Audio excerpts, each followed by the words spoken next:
clouds disappear. Angie, where will it lead us from here? Where no loving in our souls, and no money in our coats. Well, you can't say we're satisfied, Angie. You can't say we never tried.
Ambient noise, yeah.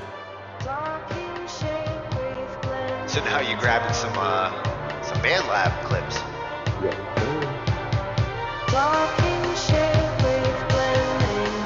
Now for me that would also be something where I would use like volume automation and like bring that from the bottom, like bring it in and then bring it back out. And these are the kinds of sounds you can scratch.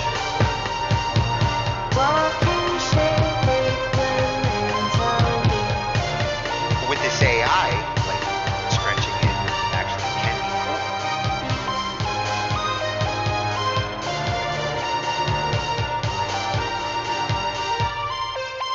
Oh, that was perfect for the interlude too. Ends it right in the right I spot. didn't even notice. 40.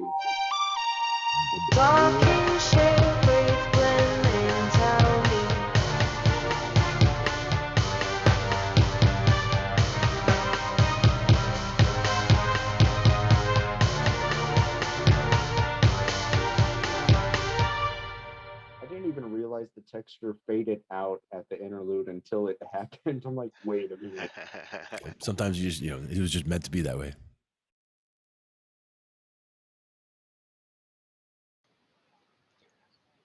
Welcome to a special Thanksgiving best of Talkin Shhh I.T. We're going to take a look at some of the things we've looked at over the past couple of months and some of our favorite videos, our favorite channels. We hope you enjoy.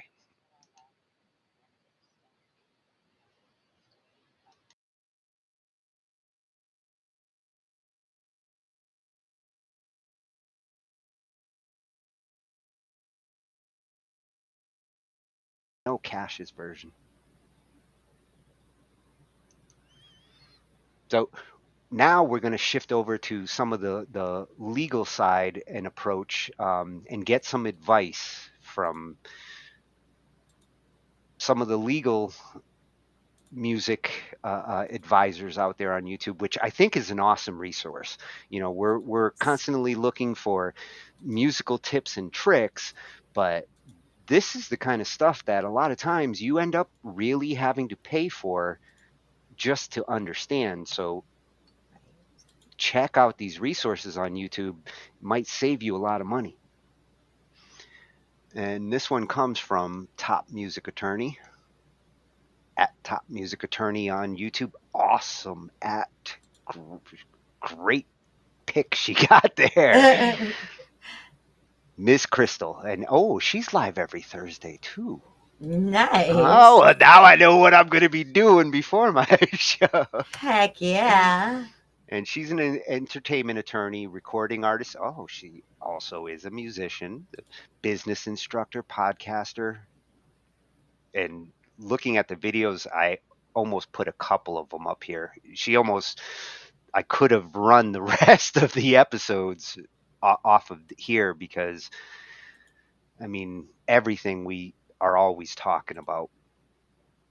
Absolutely. And she's constantly putting them out, so she's staying on top of like what's going on. I really want to see what she thinks over the next couple of weeks, given how fast everything's changing. So this is how to legally do cover songs in 2023. Coming straight from an attorney, this is relevant. Music Business Podcast. Sample, meaning it's actually a thing from the original song. It's a vocal, it's instrumental, it's the guitar loop. There's something in your version that is from that actual song that's called a sample. You can't do that and you might get a strike. How to legally do cover songs. I'm an independent artist, I'm a record label owner, I'm an entertainment attorney, and I help people to build their music businesses. If that sounds good to you, please be sure to like this video, subscribe, let's jump into it. Cover songs are fantastic ways to market yourself. Okay, think about it. The way that this is working is we are giving someone something they already like, and then we're giving them an opportunity to hear your voice, your style, your production, to get to know you. So it's a very nice kind of soft way to get in their ear and they'll be like, oh my gosh, her voice is great. Oh my gosh, his, scream is great. I love this. And then they'll dive in a little bit deeper. What can happen with original music is that now you have to sell them on you as well as the thing, right? The song, the composition, all the stuff. So that's why cover songs are a really good marketing tool, helps you to build an audience. And so it's something that I've incorporated into my music career. I do it a lot, and I know a lot of people do it as well. So that's why we're doing this video. So in this video, I'm going to talk about getting the music on YouTube and DSPs, which are the music platforms. Okay, DSP is digital service provider, like Spotify. So wherever you're watching this, the information basically in the video is practical. How do we do it? But some of the stuff I do mention is subject to US copyright law. You still want to know all the stuff because this is how it works, like regardless of where you're at. Okay. How it works for YouTube. You post the video to YouTube. Okay. And you might be someone who just did a quick song in your bedroom, or you just did an acapella. Whatever your version of the cover song is, you do a video, you post it. You're going to get an email from YouTube saying, hey, this label, this publishing company is monetizing your video. Okay? That's usually all it is. Usually they're not getting strikes anymore. And I'll explain why. But what that means is that the label or the publishing company is going to collect your money. Okay? So sad face. You're not going to make money on the video, but you're also using someone else's song, technically without permission, right? So if it's a cover, usually, like I said, there's no problem. They're collecting. That's it. Now, if you sampled, that's where this gets really hairy and everyone should run out of the building that's on fire. If it's a sample, meaning it's actually a thing from the original song, it's a vocal, it's instrumental, it's the guitar loop, there's something in your version that is from that actual song that's called a sample, you can't do that and you might get a strike.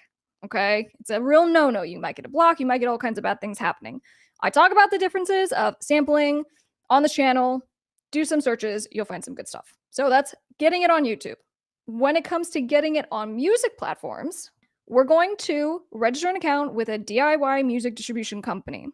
It's going to be the ones I talk about a lot on the channel are CD Baby, TuneCore, DistroKid, and I've done, collabs and worked with a lot of these companies as an artist myself. Those are ones that are great. But in any case, the way it used to be, you get a mechanical license, right? So it's like an automatic license that allows us to do cover songs. We used to get them through Harry Fox Agency, through Easy Song licensing. And basically, if you went to a music distributor, often the music distributor would say, hey, you're doing a cover song. I need your mechanical license in order to distribute the song to all the music platforms. Things have changed. It's easier. Keep watching. So now what's happened is there's an organization called the Mechanical Licensing Collective since January of 2021. This company basically is like making it rain with administrative blanket licensing with all of the platforms like Spotify, right? All the DSPs. And so basically they have a deal where they're like, we're going to have the deal with you platform to make sure that the publishers, the songwriters who made the actual songs that you're, covering, to make sure that they get paid. Because we're finding that people aren't getting the mechanical licenses and we need to make sure everyone gets paid. So, quick pro notes, if you are a songwriter and people using your songs, you got to make sure you're registered on the Mechanical Licensing Collective because that's how you get paid. But in any case, for the people making the cover songs, you don't need a mechanical license anymore. Yay. It just got a whole lot easier for us.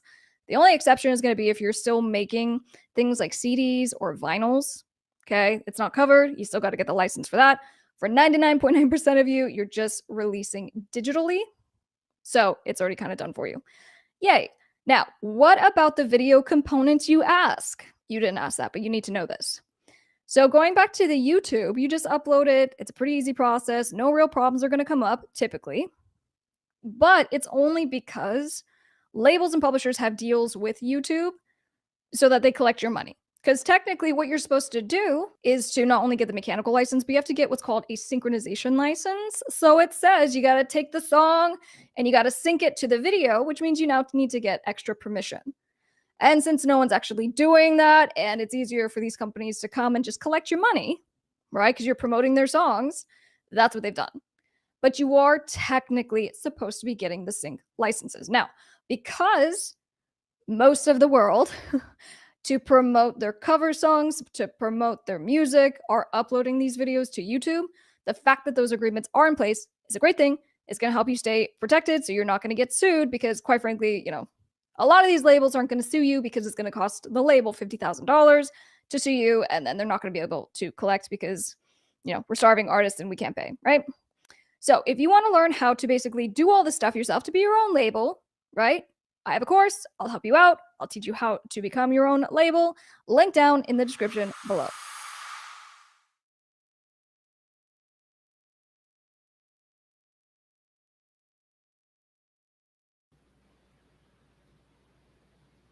Oh, more great info. Lotta.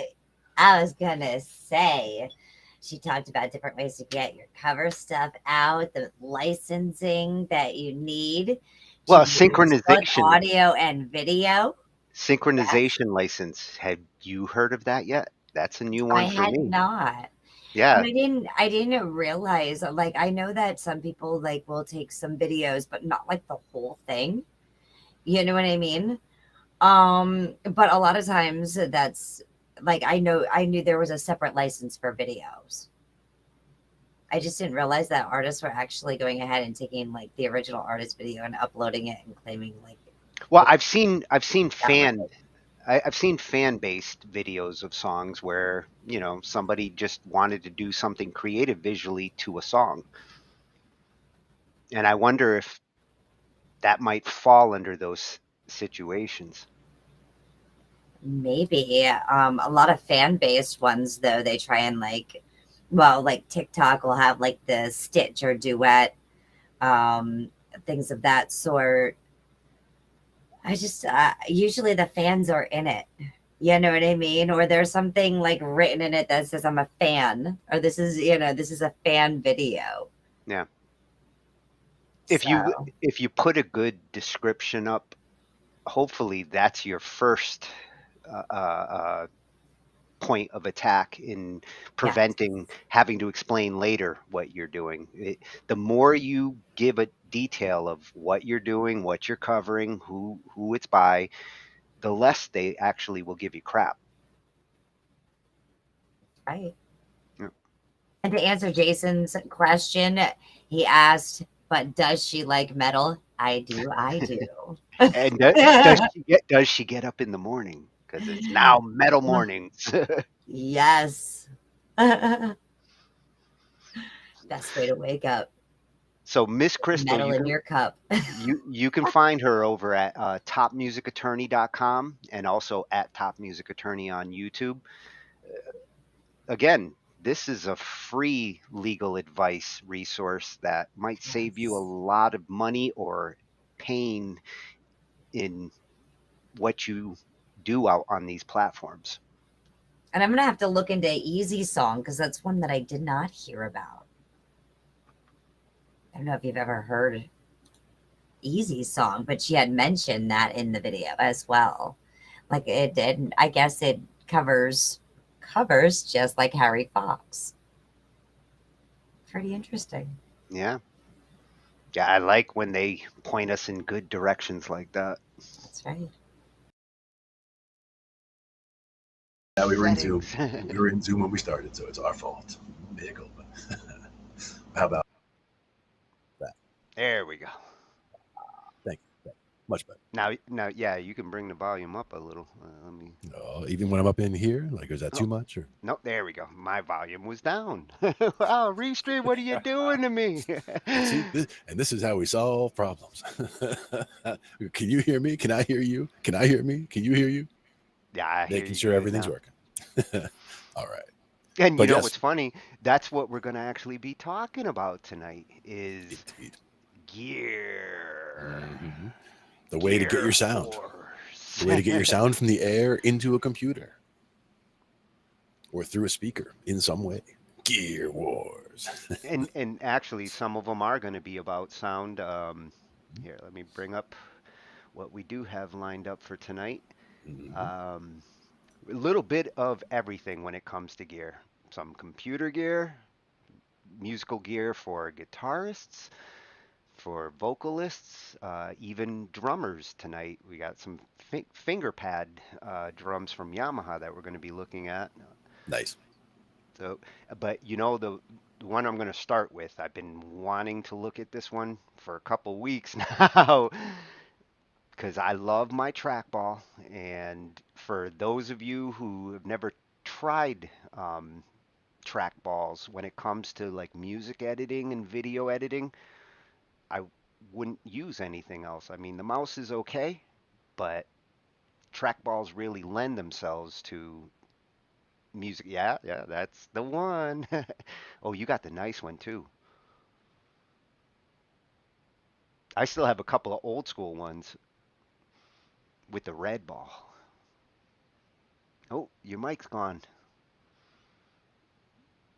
Yeah, your mic's It back. clicked on the Yeah. mute. Yeah, yeah. There. When I had the mouse upside down this way, the trackball like that, it started clicking. So that's why I usually don't invert the trackball while I'm talking about things. But yeah, I have a blue one, I have a red one. Usually I always went with the wired ones. I never wanted to go with the wireless, but I mean, the one battery lasts for so long and it warns you so much ahead of time that it's really not an issue. Yeah, I've actually gone over a year with most of these without a problem. Yeah, they have really good intelligent shut off, and they're sending such a small amount of data back and forth anyway that it's really no big deal. So we're going to see what options in 2023 that they have for trackballs, and Hmm. I'm expecting that like my Logitech is going to be high up there in that list. The TrackMan, it's a classic. Yep.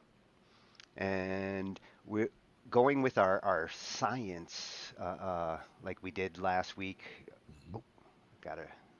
It started up on you. I had these all set up too. Yeah, yeah. That's the thing I find too. If I set them up too much ahead of time, then by the time I go back to them, they're ready to go with commercials again. There we go. Now this first one Mhm. after is another one to do with science and the physics of guitars and Mhm. how they work. So I wanted to keep a little bit of the science going with that. Nice. Ah, see, the other ones are loaded properly. Excellent. And this one comes from Robert Jackson. Six ridiculous trends in the guitar industry he's been noticing lately, and from what he says, there some of them are really stupid. Yeah, it happens, man, for sure.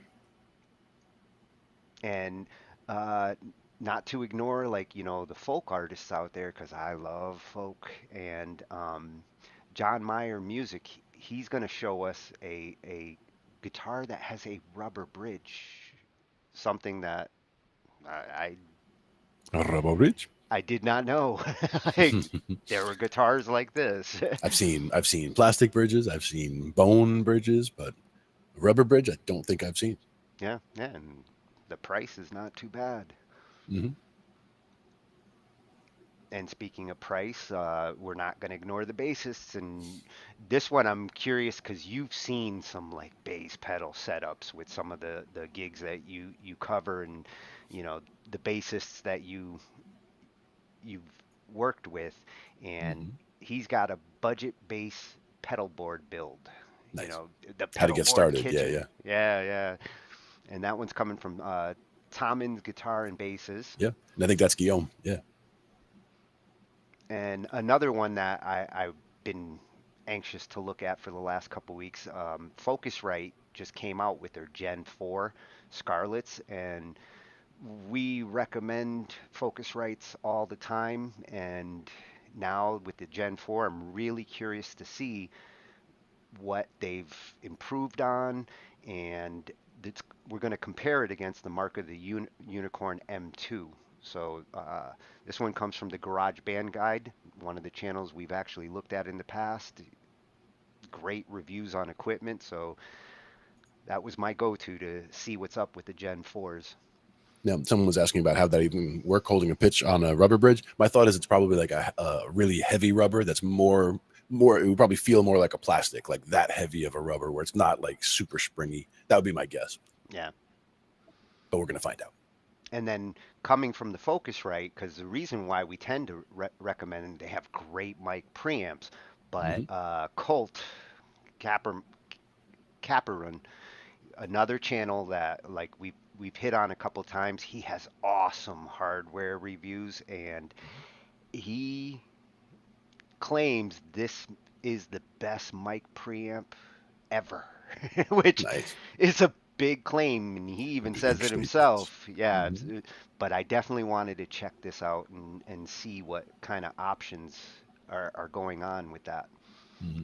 And then going to the drummers, a lot of drummers these days are finger drummers more than stick Nice. drummers, and Yamaha's come out with a couple of new ones that really look exciting. I mean, I Very used to, interesting button layout. yeah, that's the thing that caught my attention too, the way that they arrange things looks intuitive. Hmm. Exactly. That one comes from Yamaha's global site, Hmm. and me, the keyboardist, I mean, I have been looking at this since it came out.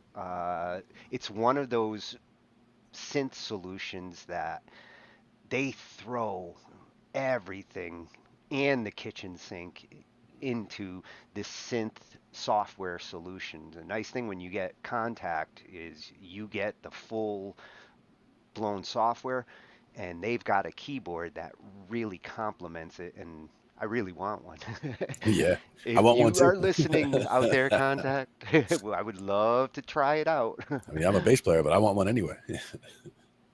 And then continuing with the synths, this was one that I've been trying to get in for one of the nights, just to get some of that retro synth history that like I grew up with, and why I got into synthesizers was some of the things he's going to be showing and how the synth has evolved throughout its history.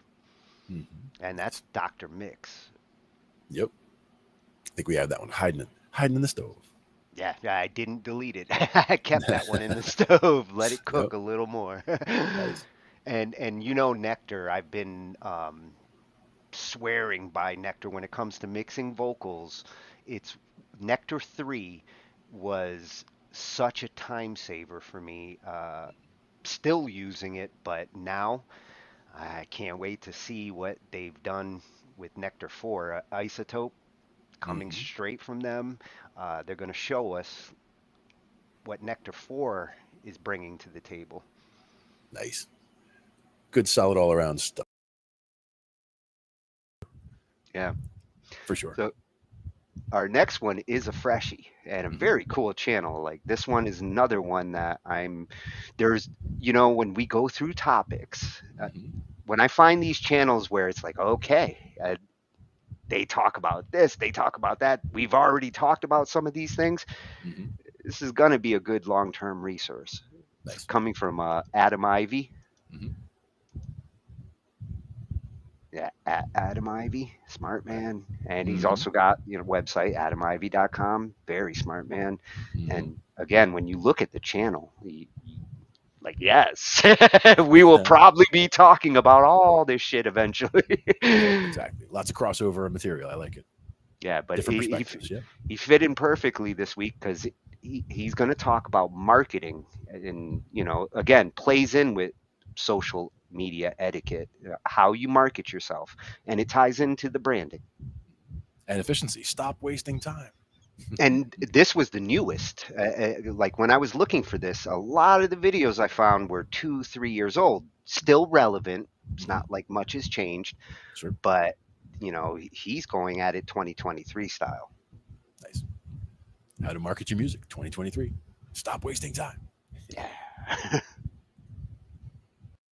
So if you're the type of musician that sits on social media complaining about not being heard while screaming from the rooftops that music should be about the art and not about the money, this video probably isn't for you. Newsflash, doing music as your full-time career is very much so about the money, because without money, you don't have a f***ing business. And where do you think the money comes from for independent artists? It comes from getting enough attention, aka a fan base.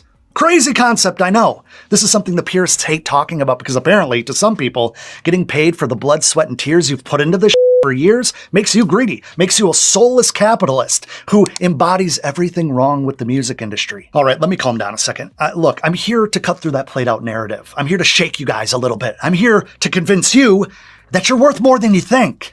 And in this video, I'm going to do my best to show you how to make that a reality with strategies that have led some of my most successful students to being able to do music as a full-time career. Now, before I could jump into any of that marketing stuff, we have to establish a starting point, right? We need to be on the same page if any of this coaching is going to be effective in your music career. So there's a few things that we need to agree on. Now, first of all, you need to understand that there's no reality that exists where you just make good music and magically you get swept up into having a successful music career. Say it with me, guys. Good music does not sell itself, never has, never will. Now, for whatever reason, this opinion triggers a lot of people, but my argument is that without people hearing a song to begin with, there's no chance of it gaining popularity without bringing that song to market, aka marketing. You're just holding yourself back if that's what you think. Now, if you agree with that, hit the thumbs up icon to let me know. Now, I want you to write something down if your goal is to eventually sign to a major record label. This could be a year from now, 5 years, it doesn't really matter. And if your goal is to stay independent, I freaking love you, first and foremost. I think this applies to what you're doing as well. I want you to write something down. Record labels sign audiences, not songs. And side note, I'm talking about major record labels. I'm not talking about some random dude named Josh running his indie label out of his one-bedroom apartment in Vermont that claims he was an A&R like 20 years ago. Those dudes are like mosquitoes these days. So I think it's safe to say that I've pissed off a few people so far in the video, and I'm glad you're still here. Anyway, so in the first 2 videos of this training series, I broke down some key elements required to gain momentum as an independent artist, and I also shared with you my push-pull content method that'll not only drive reach and discoverability, it's also going to nurture relationships with your fans. And quite honestly, I guess it's a great place to start with today's training. The way we build an audience or a fan base looks something like this. A stranger bumps into your content, then becomes a follower, from there becomes a fan, and eventually, if we play our cards right, they become what I call family, or some people call it super fans. Now, does that path seem pretty easy? Yeah. The issue is there's too much chaos. Let me explain. Now, we've been talking about this lately, but it seems like everybody and their grandma are musicians these days. And we have Twitter, and we have Instagram, and TikTok, and BeReal, and YouTube, and Snapchat, and I guess Facebook could even be in that conversation. Now, all these people and all these platforms mixed with incredibly small attention spans can make it seem as if our music is but a single leaf amongst the endless foliage of the digital rainforest. This is exactly why we need to stop hyper-focusing on Spotify streams and follower counts and start pouring our focus into connections with people to build a real audience around you as the brand and your music as the product. The vanity metrics are going to throw you into burnout and overwhelm, which is something you might already be experiencing, and that's totally normal. It happens to all of us, but overwhelm comes from knowing how much we need to do without knowing where to start. Now, if you're taking notes, and you should be, make sure to write this down. The solutions are within the systems. The problem is most of us don't have any systems in place. And then we're somehow surprised when we get burnt out. In order to find success in the music industry as an independent artist, you need to put systems in place to give yourself the best possible odds of going full-time for a long time, right? Sticking to a proper diet or sleep schedule is a system. Holding yourself accountable to post consistently on social media requires a system. Starting a song, finishing a song requires some sort of system. It's a process. It's an order of operation. It's also something that most creatives avoid like the plague because it can feel stuffy, which is ironic because those who have the best systems in place are also the ones experiencing the most freedom in life. That's something I think we all aspire to have more of. So what systems do we need in place as an independent artist in order to gain momentum and get to a place where doing music full-time is a real possibility? Well, it boils down to 7 systems. And I know that might seem like a lot, but it's going to totally make sense in a second. Now, the first system is an absolute game changer that unfortunately a lot of us ignore, and that's our health and wellness systems. Don't worry, I'm going to get to the sexy marketing secrets here in a second, but I can't stress enough the importance of our diet, exercise, sleep, and mental health when it comes to pursuing a music career or any entrepreneurial venture for that matter. Getting your health and wellness in order is going to have a ripple effect on every other system that I'm about to go over with you. So let's dive into the meat and potatoes. And if you're not already taking notes, pause the video, go grab something to write with, because I'm about to go rapid fire on these. Okay, so the second system you need in place is a creation system. This goes for making music as well as the content you make to build your brand and your fan base. We need to have that technical side in order, like in terms of camera settings and lighting and audio, and we can do that with practice, but ironing out the 4 content buckets, your optimized messaging, and the visuals that you're wanting to create in terms of photos and then video content are all too often an afterthought for musicians. We need to systematize the process of creation just as much as possible without sucking the life out of our own creativity. We need to have fun with this, but keep in mind that those systems keep you accountable and keep you consistent. All right, so the next systems that I want to cover are the visibility systems that we need in order to step in front of traffic that already exists. If you're familiar with my content or any of my programs, then you know I'm always preaching the VCO framework, which is visibility, connections, and offers. But in your visibility system, we need to purely focus on where we want to be discovered. This is where you choose 2 or 3 platforms that you really want to dominate on and study all the features and tools for each platform. Build out your plan of attack in terms of the attention-based visibility content where you cast the broadest net to get new followers. You're attracting people that leads them to the next system. Building an adoring fan base requires a real genuine connection with the audience. And this is why having a nurturing system in place is so important. Strangers turn into followers when you get their attention. But without nurturing that attention, they'll never become a real fan of yours. It's like a relationship with the visibility system, right? Providing you with an opportunity to have a first, second, and third date where you have a fresh outfit on, you're smelling good, you're making sure that your hair is at least brushed a little bit. From there, you bring an audience into the nurturing phase where you're more relatable, you're more available, and you're more willing to open up on a personal level. This is like being 6 months into a relationship and not being afraid to maybe have something in your teeth or worry about throwing on that wrinkled shirt that you just pulled out the hamper. I think this is clean. You know what I'm talking about. The nurturing systems are why major artists and celebrities do radio interviews, they do press junkets, they release behind-the-scenes series for YouTube, and even more epic, their own documentaries. This is in place to strengthen connections with their audience. As independent artists, we need to have these systems in place within our content marketing and bucket systems that I just touched on back in the creation systems. All right, so the next system that we strongly need to consider building out is our automation systems. This is going to save us so much freaking time with our marketing. Automation systems can involve services such as later.com, not a sponsor, where you could schedule all your social media posts or your email marketing automations that can get somebody in an email sequence that'll drip content to them for weeks or even months without even thinking about it.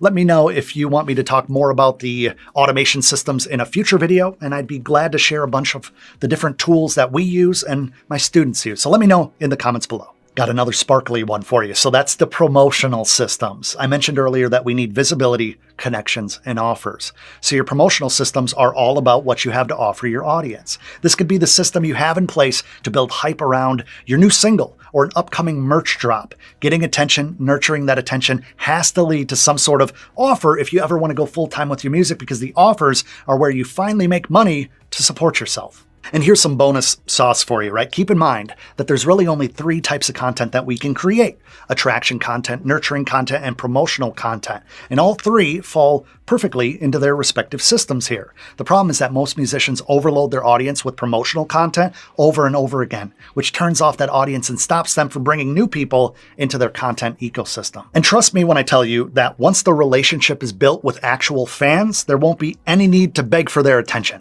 Also, quick side note, when I'm talking about promotional systems, I'm not talking about paid advertising. Anybody who tells you that you should go out and do paid advertising prior to having all these systems ironed out organically is either clueless, a con artist, or a failed musician posing as some type of TikTok guru.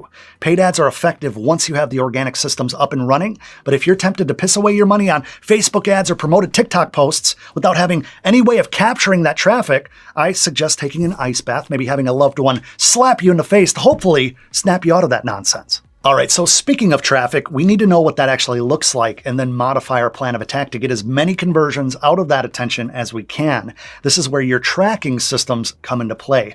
I think we'd all agree that a lot of people over the past few years have gone viral, but they've unfortunately fizzled out and weren't able to capture that lightning in a bottle. Instead of being hell-bent on one piece of content maybe going viral, we need to focus on increasing our averages, and we can't do that unless we know our numbers. Off the top of your head, how many accounts have you reached on Instagram in the past 30 days? What does that look like compared to the previous 30 days? How many monthly listeners did you have on Spotify in September compared with this month? What's your average view duration of a video over on YouTube that's doing the best out of your entire channel? These are all basic analytics that we need to have a handle on in order to adjust and optimize. When you reference your numbers quickly, you can reference these things off the top of your head. You have an unfair advantage. Ask any accountant. So before I talk about the 7th and final system, which is definitely one of the most important, I want to acknowledge something, guys. Look, I know that this is a lot. It might feel like you're drinking from a fire hose right now, but this is fundamental, proven frameworks, marketing strategies that you need to have in place if you want to do music as a career, or if you're already doing music full time. These things are going to help you break through that glass ceiling and actually scale your business. Now, if you're still with me at this point in the video, first and foremost, thank you, but I would bet my money that you are more determined than most artists. I think most musicians are seeking out the quick fix, tips and tricks, 5 secret steps, and every other magic pill, get-rich-quick piece of bullshit content they can get their hands on. Those people click this video, and then within 45 seconds, they clicked on something else, but you're not like most people. And that's why I'm so excited to announce that in just a couple days, I'll be opening enrollment into my Sell Music Masterclass 4.0 program, where I'm able to take my time to really help you create all 7 of these systems in detail with the resources to get you up to speed quickly and easily.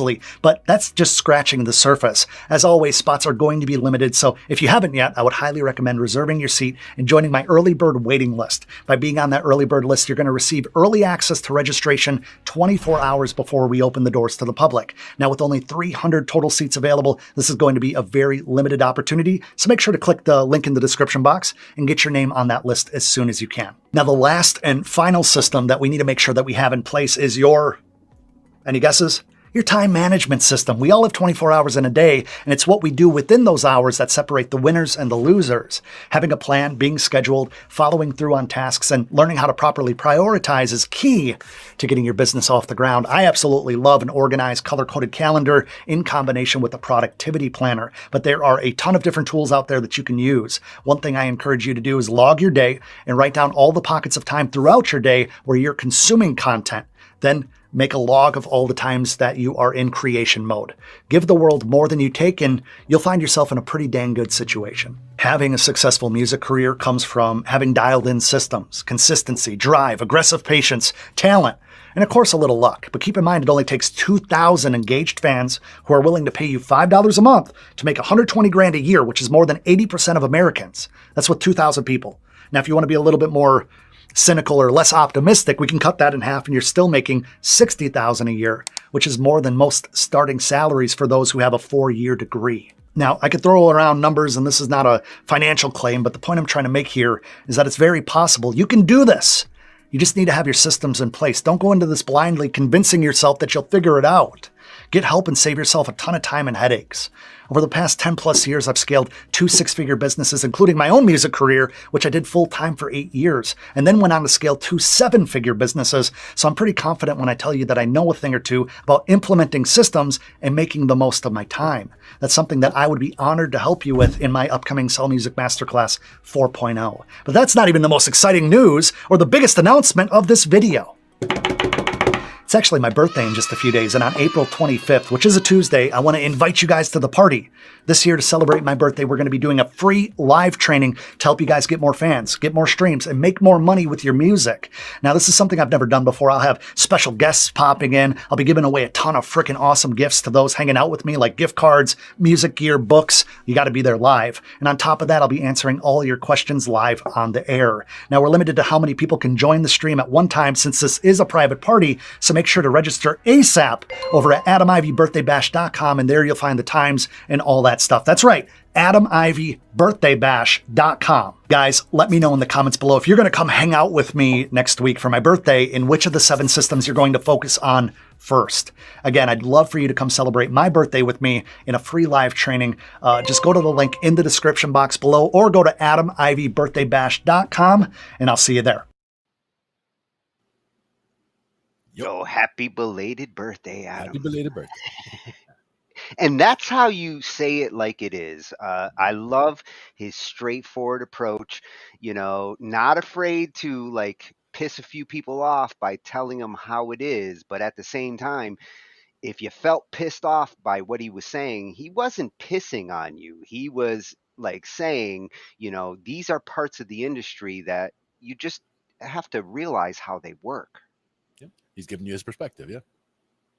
And it's like real world perspective.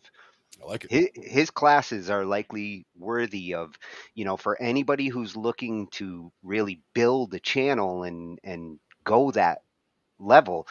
His point about like 2,000 followers at $5.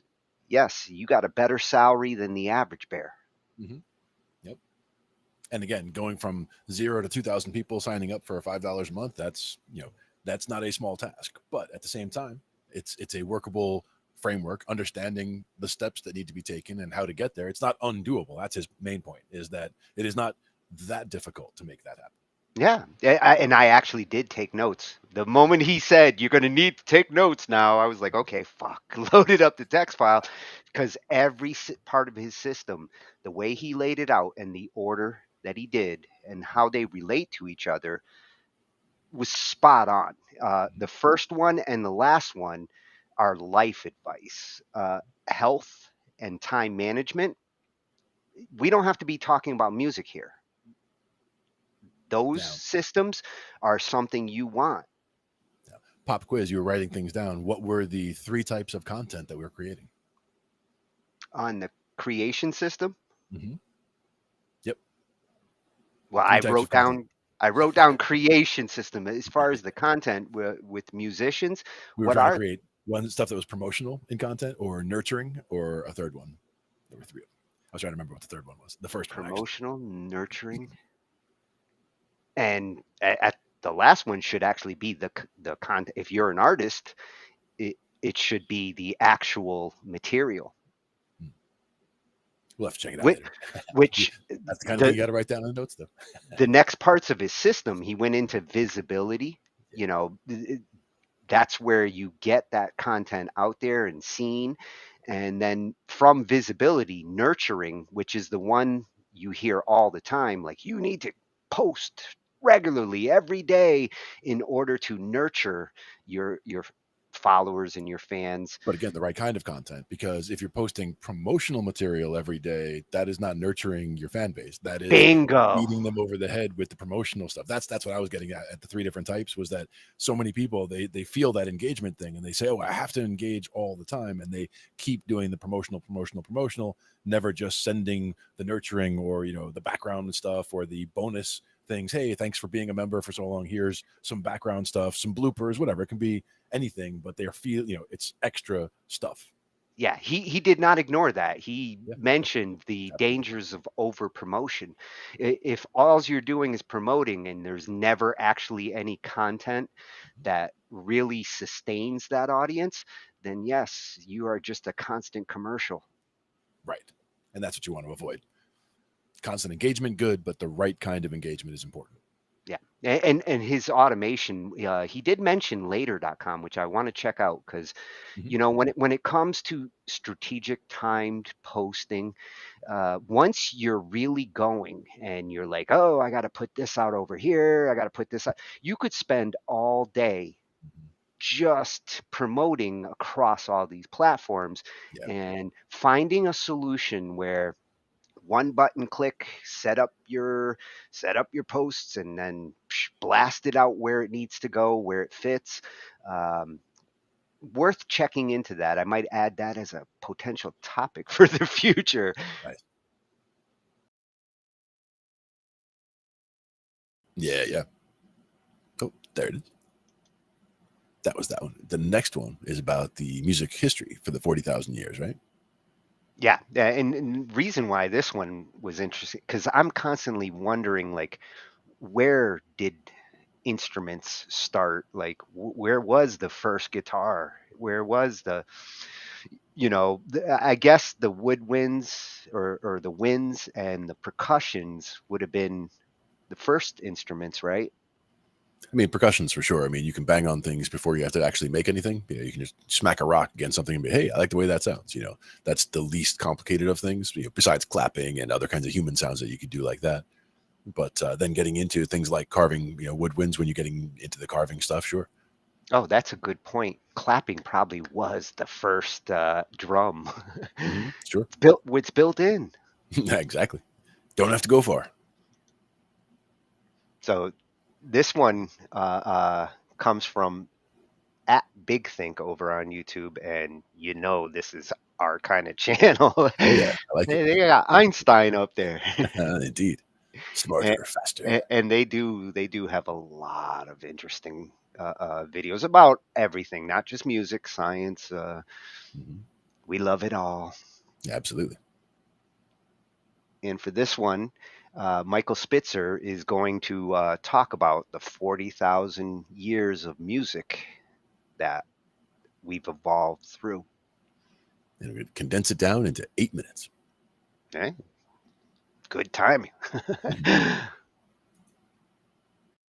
If you were born in Beethoven's time, you'd be lucky if you heard a symphony twice in your lifetime, whereas today it's as accessible as running water. We're drowning in music. We in the West have tended to have a misconception that history of music is a history of works or composers. This tends to reduce music into an object, into an exhibit in an imaginary museum. It also overvalues the role of a composer compared to most people who are innately musical. And I wanted to get away from the usual thing of which composer wrote what piece at what time, to see the bigger picture. We're in a kind of moment of the global, of the universal. And music is absolutely universal. I'm Michael Spitzer. I'm Professor of Music at the University of Liverpool in the United Kingdom. I've written a book called The Musical Human, A History of Life on Earth.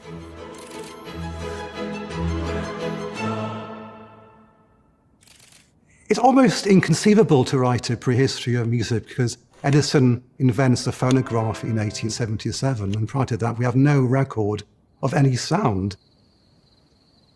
In terms of the evolution of instruments, the very oldest instrument we have is a human voice.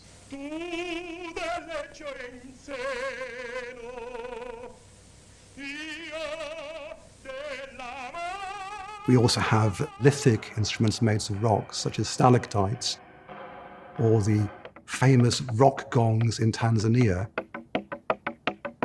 But the landmark is a discovery of bone flutes, flutes made out of the bones of vultures, and they're dated about 40,000 years, and they were found in the South German caves.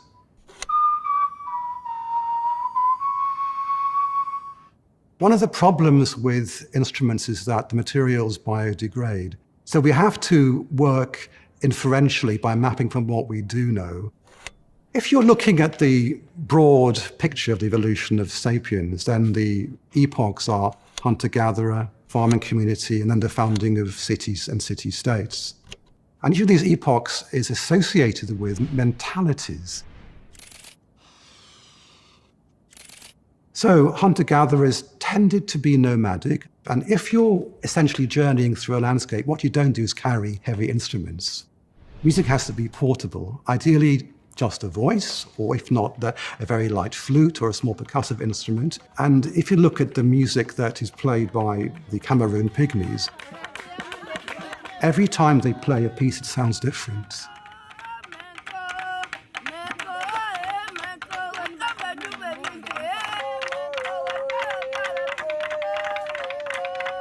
It's very much music of the moment. Now, what changes when you invent farming? You settle down, and your whole mindset becomes fixed on the circle of the seasons, the circle of life. And you invent repeatable work, and the structure of the work becomes as cyclical as life itself. You invent the circle in music. You invent musical rituals.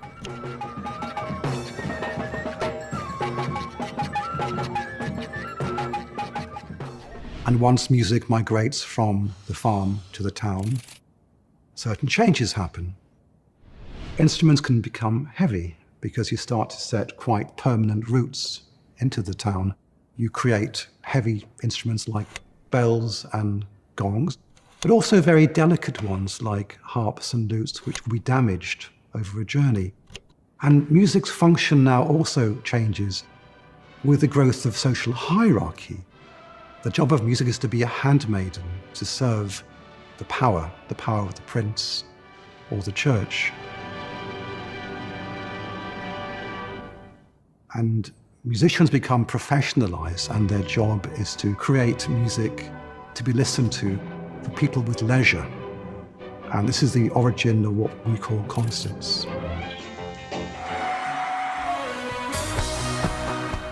To have a concert requires leisure, requires money, and oftentimes it's the aristocrats or the upper middle class who had the time to sit back and enjoy music performed for them.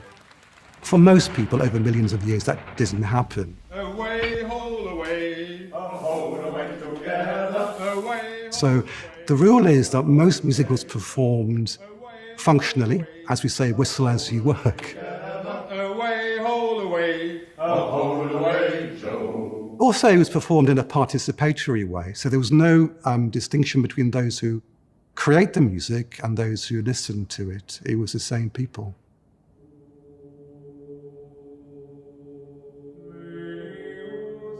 The idea that we have a composer and we have a listener is a purely modern invention. 1,000 years ago, in 1020, an Italian monk called Guido invents staff notation, and life was never again the same for Western music. Why is that so important? Staff notation was a tool of church control. And through writing chants down, the church could ensure literally that monks singing at the furthest outpost of the empire of Christendom literally sang from the same hymn sheet. And then once the empire expands beyond the Mediterranean basin and Cortes invades Mexico in 1519, he takes notation with him. 10 years after Cortes decimates the Indians in 1519, by 1530, you have Aztec musicians singing Spanish polyphony in Mexico Cathedral. So music notation becomes the sharp end of the stick of globalization. Now, there are various consequences to staff notation. Many of them are frankly bad. By pinning notes down to a page, it's almost like capturing a butterfly. You're taking a note away from the voice, you're making it very precise. If you look at the way most people speak or sing, the pitch slides, it fluctuates, it doesn't stay still. Notation freezes a note, it becomes rather cold and mechanical. It also freezes music as an object, which is actually quite counterintuitive. Music isn't an object, it's an activity, it's a thing you do, like dancing or jogging. But once you turn it into an object, you create a division between the composer of the object and those who merely mechanically reproduce it.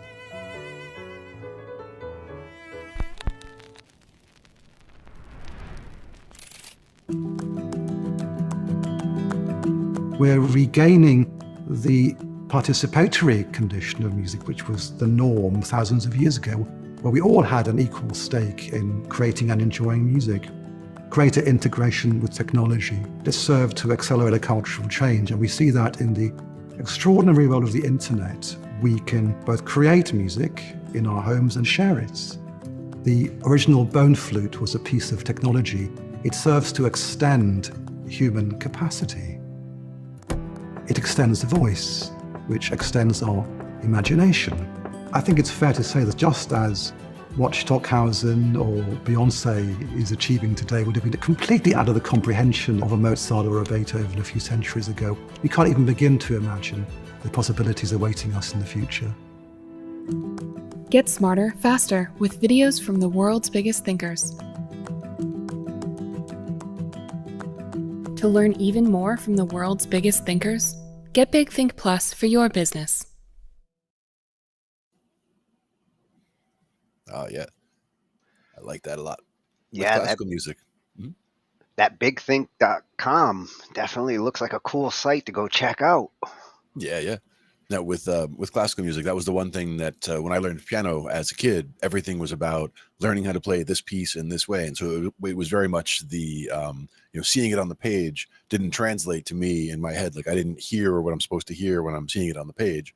I had to actually plink it out on the piano and then get to where I could actually see what it's supposed to sound like. But some people, they would just be able to look at it on the page, hear what that sounds like, and then be able to reproduce it by ear, essentially, once they've read it that way. I just never got my sight reading to that level when it came to piano, but started learning stuff by ear so quickly that the notation didn't matter as much to me. Like I know how to read sheet music, but I would not be able to just sit down and play at speed, reading something that I'd never played before. Yeah, I was the same way with the sheet music. Like I could not translate the dots on the staff to sound. You remember Amadeus? There was a scene in there where like he was like seeing the notes and hearing them in his head. I wish that like it had clicked for me like that. Yeah. And a lot of times with the sight reading, instead of seeing it as you see every dot where it is, every note where it is, it was more of looking at the intervals that are represented and recognizing when you're seeing a major triad, or you're recognizing when you're seeing a major triad with a flat in the middle or whatever. Like you're recognizing the chunks, and it's more again like recognizing words as you learn how to read. For example, like you recognize common words, and once you start to recognize them, then you see them much faster, and you'll be able to say, okay, that's a that's a D major, and then that's this note and this note, and then that's a whatever, and you're able to more quickly go across it like that. Plus, a lot of times they'll have it notated with the chord stamps above anyway. So even if you were, playing along on guitar or something, it's F minor and then this and then that, it'll tell you what chords you're doing. Oh yeah, it really does help seeing those chords on top of it like that. Absolutely. Now, did you know that like the staff was invented that long ago? I didn't know that actually. No. Yeah, it was. What did he say? 1010, Yep. 1,020, 1,000. Yeah, 1,000 years ago. Been around for a while, It's and a long time ago. can you imagine if they hadn't done that? Like the whole classical era, how would that have played out if they didn't have the staff? Because that was a big part of the early composers. Sure. And again, that comes down to the composers might have been the only ones who would be able to then perform the piece. If they can't write it down like that, could they still, either perform it or get people to be able to perform it without being able to write it in that way? They might have just come up with a different way of doing it as opposed to the standard staff notation that we use now. But it does seem like a good system. Yeah, music would not have evolved as fast as it did if the staff hadn't come along. And with the 20th century, like things like the phonograph, these are the kinds of moments in music where all of a sudden everything starts to change and move at light speed. Mm-hmm. Indeed. And that was an interesting 40,000 years. Yep, jam-packed. Nice black Stetson. That was good. Good stuff. So this first one, Elon Osborne, at Elon Osborne on YouTube. And this was a new channel for me. Yeah, me too. And the reason why I picked this one, especially to start out, is because it gets us warmed up for like these different roles of music making that we're looking at. And I like that he included orchestrator and conductor, because that's one I kind of wanted to put into the whole of the topics, but it's kind of hard to, cover conductors and orchestrators when you start getting into the other, like songwriting and things like that. Some orchestra musicians, they are one thing and that's it. And his video covers the gamut as far as composing, arranging, orchestrating, and conducting, and what the roles of these different things are. And some people look at a conductor and they're like, hey, he doesn't even have an instrument. He's not making any noise up there. He's not doing anything. And it's like, well, he's playing the band. I mean, he's the one who like turns up that one a little bit. He's the one who turns that one down a little bit, speeds things up a little, slows things down. Like he's got to be the overall traffic cop, getting the entire piece out in the way that he sees it. Yeah, the great conductors are the metronome. They are the massagers of this section, that section. They lead that orchestra along, and to the audience, they want more from over there. More. Yeah, you see their expression. The audience relates to that conductor. Exactly. So that was always one of my favorite things to do, is watch the conductor when I'm at an orchestra, and also like look at the individual parts and try to figure out, like, if somebody's soloing, I'm trying to find them in the crowd. Oh, there's the one, their hand's moving a little different than the others. Yeah, it's the job I always wanted, but it's a lot harder than I thought. Oh yeah. But what are the differences between composer, arranger, orchestrator, and conductor? Yeah, let's take a look. Composer, arranger, orchestrator, conductor. What's the diff? Rinse.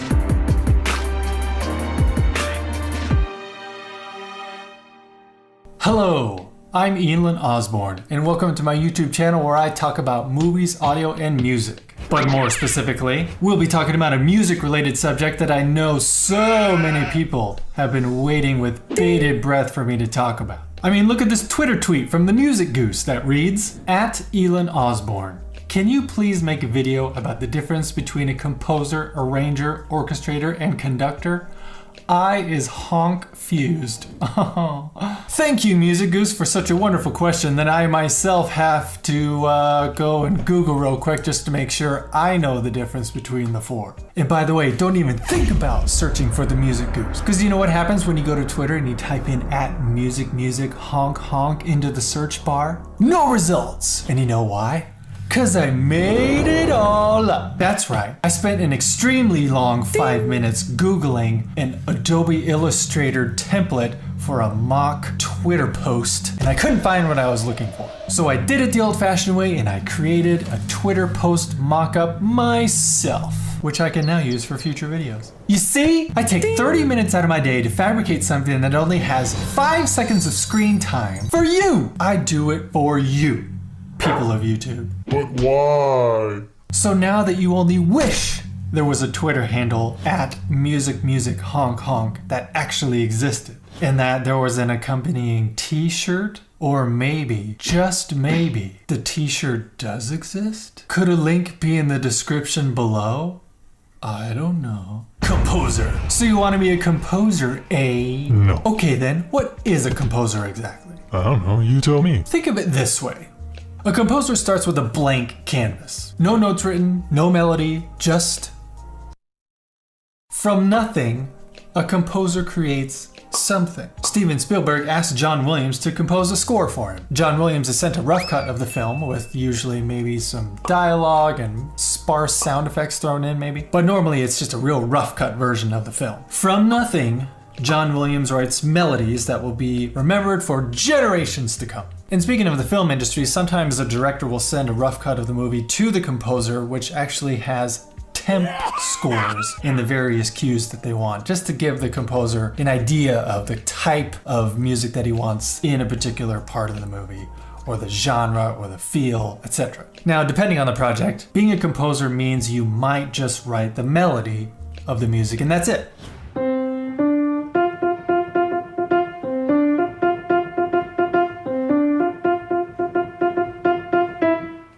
Or in the case of composers in the days of yore, like Beethoven, Mozart, Wagner, etc., they did everything. They wrote the melodies, they wrote the harmonies, they wrote which instrument in the orchestra would play which part, everything. But that's over. Nope. Over. Uh-uh. Roger. Not that either.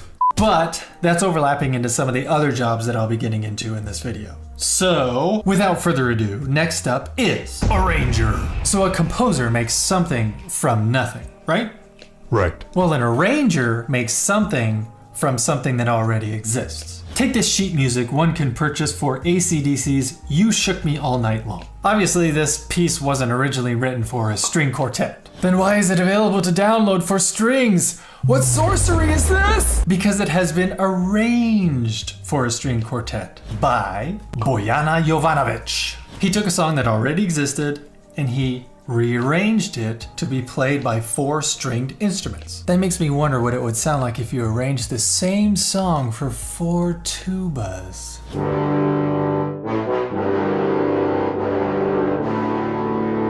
Yeah, that sounds about right. Most arrangers know how to read and write music, have a great knowledge of music theory, and are multi-instrumentalists. They also know how to do harmony. Sure. They also know how to do harmony, composition, and orchestration. And they usually have their own studio equipped with a popcorn machine. And they usually have their own studio equipped with computers, software, plugins, microphones, synthesizers, the works. Another example is your good old band leader from high school or college who wants you to perform a 9 Inch Nails song on the football field with the whole marching band. The sheet music for The Hand That Feeds you can purchase for $70 thanks to Tom Wallace, who arranged it for a marching band. I bet every member of that marching band that year got laid so much. Yeah, right. So what are your hobbies? What do you do? I'm in the marching band. Ew, gross. Pancakes are so disgusting. Yeah, well, we're playing 9 Inch Nails this year, so whatevs, no biggie. Is this starting to make sense now? An arranger might also be asked to speed up or slow down the tempo of a song, strip down and reduce the amount of instruments playing a song, or beef up the performance with even more beef? Or beef up the performance with even more instruments playing than the original composition. Speaking of stripping down, Dan Coates is one of Alfred Music's most prolific authors, having taken Broadway tunes, rock songs, film scores, and reduced them down to just being able to play them on the piano at all various skill levels. Think about that for a second. Not only might an arranger strip down to something to be played on piano only, but they also might be asked to write for multiple skill levels from beginning to expert. a song of ice and fire. And also, remixes fall under the arranger category. Arranging can not only mean speeding up or slowing down a song, beefing up or stripping down, but it can also mean reimagining a song altogether. So, you know, like DJs. Wow, I love your remix of the Neverending Story theme. You're my favorite DJ. I prefer the term electronic arranger. Making or reinventing something from something that already exists. Moving on, orchestrator. In this category, we're dealing with two camps. Orchestrator for concert and stage, and orchestrator for TV and film. Let's start with orchestrator for concert and stage. Mainly performances that are live, done by real people with real instruments. Similar to an arranger, an orchestrator does calisthenics. Similar to an arranger, the orchestrator makes something from something that already exists. But the key difference is, while the arranger reimagines something. Hey, Klaus Doldinger, composer of the music for the Neverending Story. Yeah? You dig my remix of your sick theme? 9. The orchestrator develops, enhances, or completes a piece of music, sticking very closely to the original composer's intention. And specifically talking about concert and stage, the orchestrator is very familiar with how an orchestra works, taking the composer's melody or watered down score and expanding it to a full orchestral score, determining the number of musicians in each section, strings, woodwinds, brass, percussion, the registers in which each instrument plays, and balances the dynamics of the orchestra to achieve the desired effect of the composer. Speaking of dynamics, this might happen between a composer and an orchestrator. This part is supposed to be loud, so that's when, like, everybody in the whole orchestra plays at the same time, right? No, that's not how an orchestra works. Or this scenario might come up concerning the manner in which the performers are playing their instruments. Yeah, I was thinking the woodwinds would do this like 16th note staccato riff for like 16 bars, while the French horns and trombones would just hold out their notes for those same 16 bars. Oh, so you want the woodwinds and brass to pass out, is that it? Wait, what? So what about TV and film orchestrators? You can't talk about the modern day orchestrator without talking about MIDI, Musical Instrument Digital Interface. With the ease of using musical software these days, composers will write a score using orchestral sample libraries and the use of MIDI notation. Orchestral sample library? Yeah, dude! Language, geez. Sample libraries are usually hundreds of gigabytes worth of actual samples of recorded instruments being played, then loaded into software patches, which can then be played by a MIDI keyboard. I personally use East West's Hollywood Orchestra sample library. They are not a sponsor. I bought this with my own money many years ago.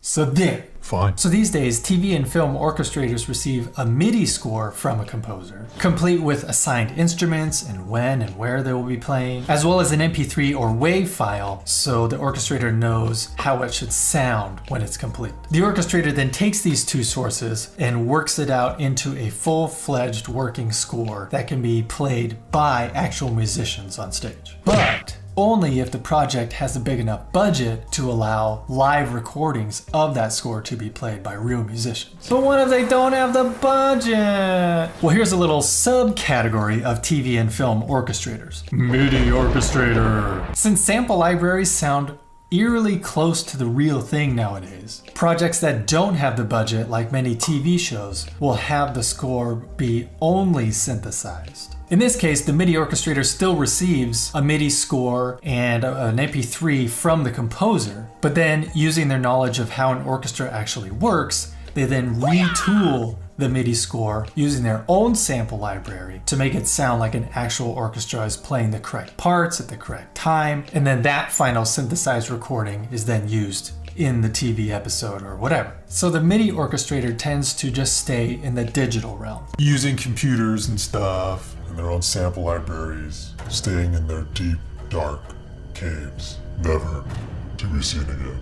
Last but not least, conductor, aka maestro. Yeah, they just stand behind the podium and wave their baton. No biggie. The end. Incorrect! They're basically the equivalent of a director of a film, overseeing the performance aspects of a piece of music like dynamics, phrasing, timing, etc. And also, like a film director needing to get the best performance out of an actor, a conductor must be extremely charismatic and inspire the musicians to work as a cohesive unit and become unified in song. So no wonder you get some pretty flamboyant conductors out there like Gustavo Dudamel of the LA Philharmonic Orchestra. Say what you want though, he knows how to get incredible performances out of the musicians he works with. I mean, look at it. Wouldn't you be pumped if your conductor was this pumped? Hype! Let us review. Composer. This blank page mocks me. The vastness of this empty void causes such turmoil within. Oh, hey, look, I wrote some music. Something from nothing. Arranger. You know what's better than Smells Like Teen Spirit? A marching band playing Smells Like Teen Spirit.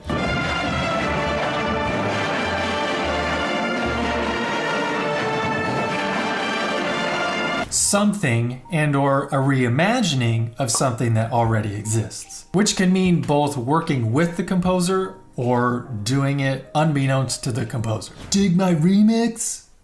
9. Orchestrator. Hey, I wrote this cool melody. What would it sound like if it was played by a whole orchestra on a stage? Leave it to me, good sir. MIDI orchestrator. Hey, did you get that MIDI score file? Did you like that flute part? That's not how flutes work, bruh. Let me fix everything you've done with my computer in solitude, in darkness. Conductor. Follow my lead, follow my tempo. Aren't you pumped to play since I'm pumped to? So there you have it, folks. I hope you learned something today, and if you didn't, I don't care. Don't forget to join my Patreon page where I go over some exclusive content for your eyes only if you give me a little bit of money or whatever. Don't forget to like and subscribe if you haven't done so already. And don't forget, always be listening. I got merch. Link in description. I got Bandcamp. Link in description. I got a Patreon. Link in description. I got Etsy. Link in description. I got a kids book. Link in description. And don't forget, always be listening.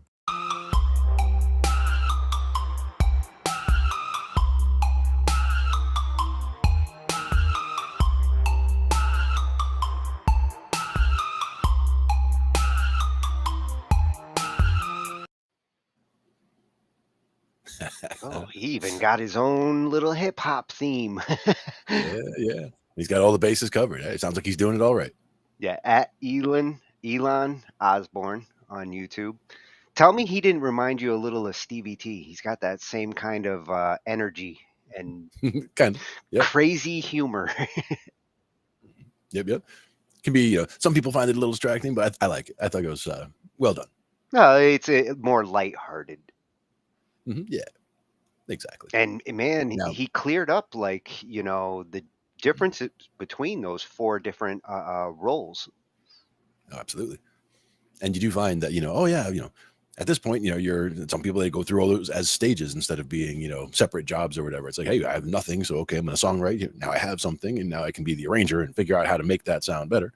A lot of it also, we talked about any song that's going to be a good, memorable song should be able to be reduced down to just being played on an acoustic guitar and a singer, or a piano and a singer, or whatever. You should be able to boil it down to something that's, memorable enough. It shouldn't need 17, guitar parts and 15 whatever keyboard parts. You should be able to, get it down to the essence and have that essence be memorable. And then, then you got yourself a good song on your hands. Yeah, and a lot of these roles, especially with the arranger and the orchestrator, they're more about like extending that simple melody into multi-part sounds and focusing on different instruments where orchestras would come in and actually fill out those parts.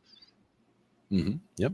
Got to figure out where the bagpipes go in the song. Yeah, I like how when he was talking about composers, like there is a difference between the classical composers that we're used to from music theory class to composers. They focus more on mood and themes more so than trying to be the Beethoven where you're scoring everything. And, they were really writing the complete story in the old days, where today's modern composers are looking for moods to go with the scoring that they're doing to the film or TV. Yeah, and that's what I like about when they're talking about somebody getting a rough draft of a movie, for example. I mean, that would be so exciting. Like, be able to get that, and you're watching the scenes, and what emotion does that bring out of you, and you're trying to get that emotion into the music that you're creating. That sounds like it would be just a whole lot of fun. Yeah, the modern composer is definitely more in about emotion of the moment. Mm-hmm. Might be a fun experiment some night. Like, take a classic movie that you know really well, and just mute it and just put it on in the background. And then what if I were writing the music to this? And then whether you're remembering what that part sounded like, or whether you're just putting in your own thoughts about how the emotion should go in this particular scene. It'd be fun little experiments to try sometime. Yeah, and I also found it interesting with the orchestrator, how he mentioned the difference between sometimes their job is to prepare it for an orchestra, and in other cases, the MIDI orchestrator, which I can relate to. Like that's Oh yeah, that's I saw that when I was like, yeah, I know that guy. and the sample pack he mentioned, the Hollywood Orchestra samples, is an awesome pack. If you can get your hands on it, it sounds gorgeous. Nice, good stuff. Yeah. This is one of those times. Unmute the Tony. La da da da da da. Yes, indeed. This is one of those times on a Thursday. And I'm practicing my Italian a little bit to get ready for tonight. It's Italiano. We're definitely going to be talking a little Italian with some of the things we're going to be going over. Musical terms, what some of these terms mean, and a little bit of music theory, but not from the technical side, more so as the terminology side. So for those that are a little fearful of music theory or just don't want to get too deep into it, tonight's more of what terms mean kind of thing, which you should recognize that even if you don't want to learn the circle of fifths and everything else, you should still know like what a sonata is. Tonight's more of a snorkeling expedition than a deep dive. Yeah. Just kind of cruising along the top, taking a look at different things. Yeah, and we do have a little bit of gear stuff as well, just because you can't resist some of this new stuff that's coming out. And this one I actually stumbled on early this morning, just came out yesterday, and Google's jumping big into the AI game with this Gemini engine. This one's a game changer. It seems like every day we're seeing like AI game changing, but this one's for real. And and the game does change that rapidly. Yeah, it's going to show the Google Gemini engine, which might be the Chat GPT 4 killer. Comes from AI Mastery. And this is the gear that I've been most excited at looking at the last couple of weeks. The Shure SM57 is one of the most popular, if not the most popular mic out there for podcasters, singers. In this case, they changed it. They changed it from the 7B to the 7DB for this one. So they added a little switch on the back that has the the secret sauce built in now, which is awesome. And dB decibels. They gave it some decibels, and this one comes straight from Sweetwater. That's the premier source go-to for equipment information. Exactly. That's where I was looking at it for sure. Yeah. Well, that's where I would get it. Yeah, exactly. Yeah. Then we're going to get into some of the theory, and like I said, we're going to stick to more basic theory, just identifying, elements of what theory really is and what music is broken down into. So a beginner's guide to music theory with Inspirasper.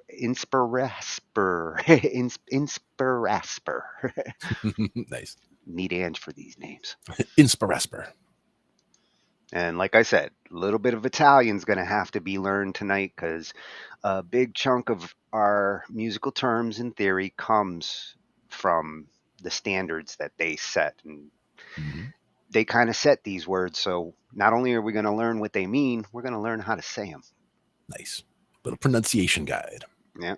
And that's from my Italian circle. That's like Italian's her specialty. Wait till you hear her accent. It's so sexy.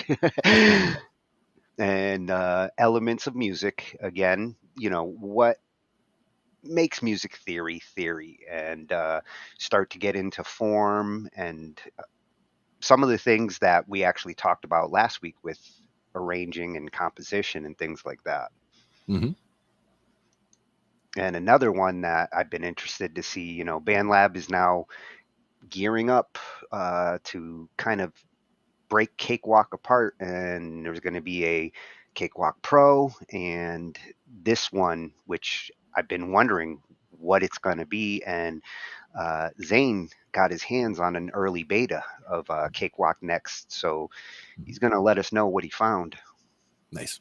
Over at Audio Tech TV. Mm-hmm. And then back to some music theory with the different kinds of musical forms, at least the ones, for us coming from a classical background that we're familiar with, symphonies, sonatas, quartets, etc. This is where a lot of those Italian words came from. Sure. And you see it all over the sheet music for sure. Fortissimo, pianissimo, all that good stuff. And another freshie inside the score, channel devoted to scoring. Another thing that I'd like to look at one night more. Yeah, for sure. And piano lessons on the web. Can't resist any channel that has piano in it. That's right. And he's gonna show us some resources on where you can get a nice list of all the musical symbols and terms that you might see in sheet music. Again, you don't have to memorize this stuff, but it doesn't hurt to recognize some of these symbols and how they teach the person the dynamics. It's not just the dots that are telling you what to do. Those symbols really help to recognize when something gets louder or faster or ups the tempo. And again, it's not about a quiz being at the end, but it's more about exposure to the, to the expressions, to the, what you'll see in the sheet music, so that when you're looking through sheet music, you can go, oh wait, I recognize that one and that one, but what's this one? You'll start to narrow that group that you don't understand, and then all of a sudden you understand them all. Yeah, and just getting familiar with them. Mm-hmm. I mean, this stuff is not going to turn you instantly into a great musician, but it will help you to understand some of the things when other musicians are speaking to you about them. And that's the key, is that speaking to it, it's about music communication through the paper, through what you're writing down, like being able to communicate how to, you slow down ever so slightly, retardando, you tell somebody how to do the different things using these expressions and using these phrases. The retardando. I looked ahead. I cheated. Yeah. And I couldn't resist, if we're talking about theory and things like that, especially Rick Beato, his older videos, he really put a lot of great stuff out there. That's why I've been following him for so long. And yeah, for sure. He's going to get more into the complex musical terms, some of the ones that go beyond what we're going to be starting out with. Mm-hmm. And if we got some time towards the end, we're going to look more at the song structure and modern popular types of song structure. So, after looking at the classical ones, we're going to look at what the modern song structures are using. Mm-hmm. In terms of verse, chorus, and, all that kind of good stuff. Exactly. And, he does give some great examples, real world examples. Music by Maddie. Nice. And this one I hope we can get to. I've been wanting to get it in there. How to modulate to any key. He does an awesome job of showing different ways that you can shift what key you're in and make it sound clean, because it's challenging sometimes. You want your music to go somewheres or to change in mood, and being able to modulate to any key is key to Yep. accomplishing that. And you can do it suddenly, but you don't want it to sound abrupt or jarring, you know, it's unless that's what you're going for. Like, you know, there could be a time where you have something you're going from very peaceful, whatever, and you're going to jump into something that's super, you know, edgy and sounds weird or whatever. Like, you know, you can do that kind of thing. But for the most part, you want your transitions to sound smooth or deliberate at the very least. Yeah. And that's going to be coming from Zach Hyde. And he really makes it look easy. That's what I liked about this one. Nice. And to finish off, we've got prepared dissonance, which is another thing that like I've been trying to understand more. You know, dissonance in music is so important. It's like just like you want to be melodic. Dissonance is something that can be very useful in your music writing, but you got to know where to use it, how to use it. And in this case, Anne Catherine Dern, she's going to show you how to prepare to use it in your songwriting. Nice, because that is very key. I mean, just like tension and release, you know, there's a lot of that in there as well. But when it comes to dissonance, like two of the ones that you would hear about most commonly probably are the ones where you just have a chromatic tone where it's just two notes next to each other, played together, and the other would be a tritone where you're dealing with a flat 5 or a sharp 4. Yeah, throwing that one note in to just scare you, startle you. And there's places to use that. And same thing with the full diminished chord. You know, like we've talked about that previously as well, where, you know, getting a whole diminished chord in there and getting that sound, like you recognize it from movies. There's certain chords that you'll recognize from like a, you know, a detective movie. You get that the end of a thing where all of a sudden they reveal something like, you know, or something scary where it jumps out. You know, they have that one, you know, chord that jumps out at you, and it's not one that you would normally hear because it's not a normal major chord or a normal minor chord. They do something different, and this will probably get into some of that. And it really does work very effectively when it comes to movie scores and, you know, television, where like that kind of dynamics adds to the scene. Absolutely. I love it. Yeah, it's chock full of theory.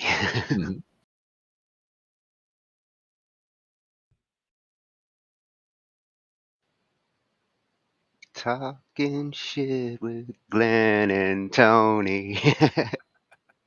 Once again on a Thursday, just like that. Got to do it. And tonight we're going to be talking a lot of shit about something that's right in your ball court. That's right. That's right. Something that looks something like this.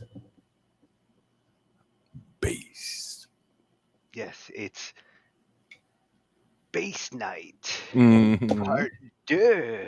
That's right. We've got a few.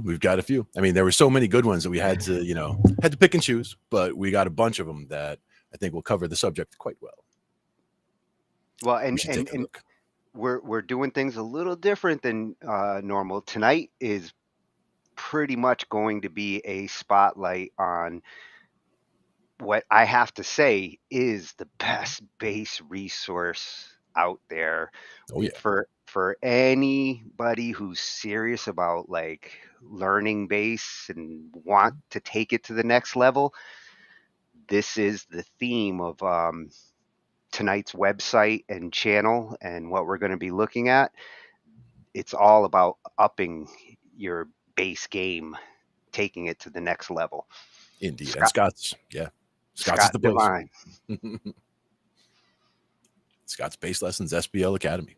Yeah. And we actually came up with doing this because he just finished another big contest, and he's still got a couple of contests going. The awesome thing with Scott is he's kind of a bass philanthropist. He gives back a lot to his students and to his followers, and absolutely, he's constantly giving equipment away. For any of you bassists out there, you really want to keep up and follow him. You'll have opportunities to possibly win some great equipment. Absolutely. And you learn something while you're there as well.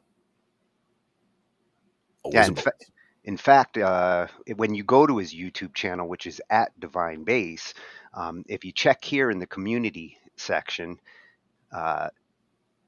this is where he lets people know like the different giveaways he's doing, and look at this banana bass, man. Banana bass.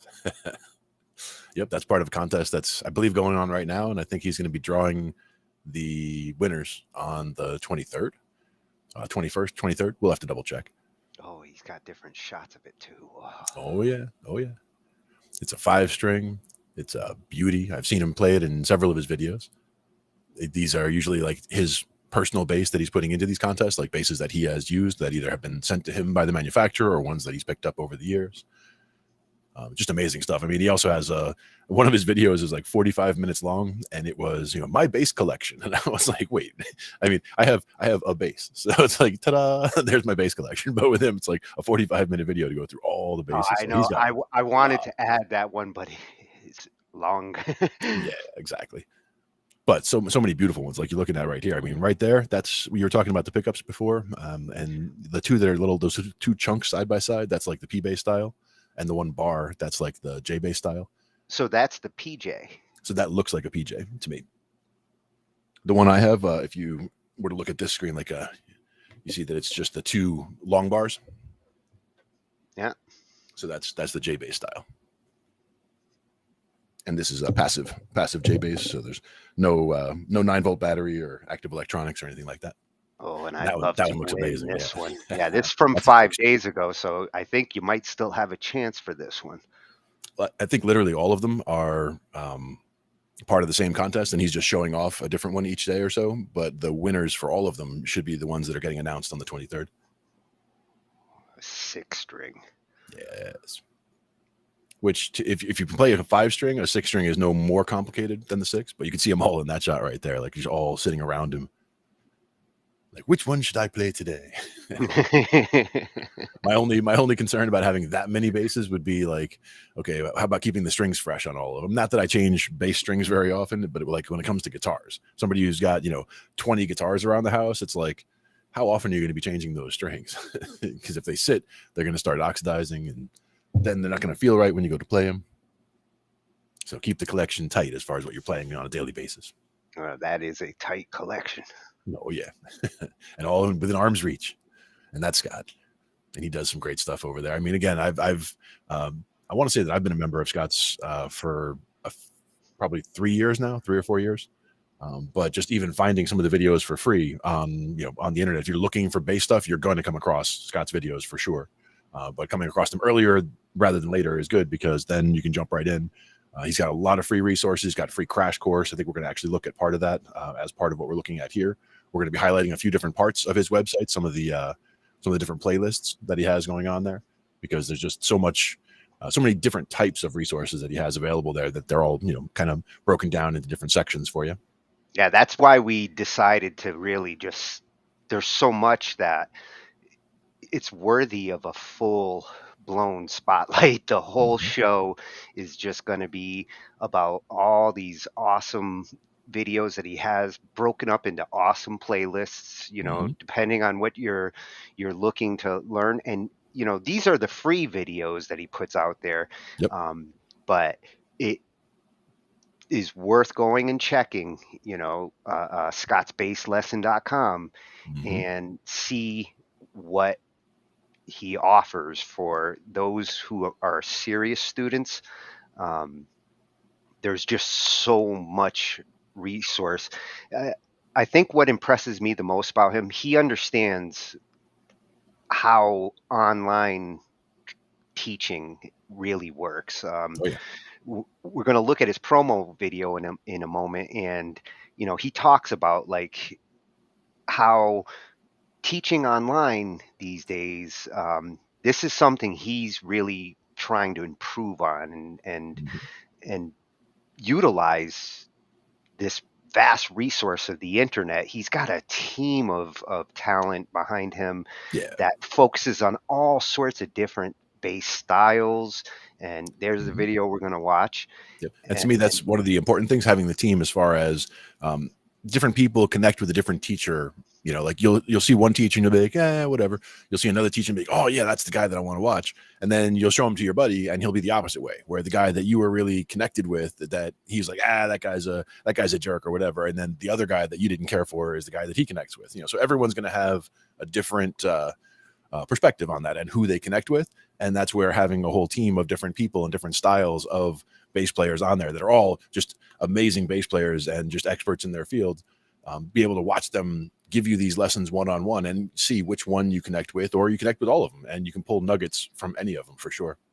And look at, I mean, the different tutors and courses that you've got here, whether you're doing blues, how to get hired, industry advice. I mean, that's something that goes beyond your typical like simple lessons. That's like, okay, now I know how to play bass. Now what?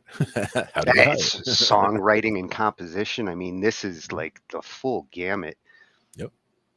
Lots of great stuff. And you know, jazz gotta be it's in there somewhere. Yep.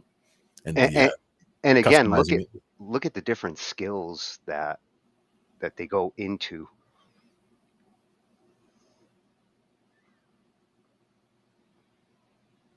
Yeah, and they've got the step-by-step videos and tutorials. But what I thought was really cool is this live weekly learning, and you get into some one-on-one. This is where you really feel like you're with an instructor. Yeah, definitely. I've definitely checked out several of those. Some good stuff there. Yeah, it's very concise. I mean, this goes above and beyond what you'll typically see for instructor-based websites. And again, many different perspectives, because you're getting from all these different instructors that are on there, all kind of under one roof, which is great. A lot of them, he co-hosts, like it'll be Scott and somebody else, like Scott and Ian will both do a video together, or, you know, one of the other hosts, like they'll get together. Or it'll be something where it's just completely hosted by another one, because there's a specific, you know, somebody is a metal bass player, so it'll be a specific video on that, or somebody else is all about the blues, like you said, and it'll be all about that. Very tailored and very focused towards very specific things. Lots of great reviews. Everybody who tries it loves it. And he does give a 14-day free trial and a 30-day guarantee. Yep.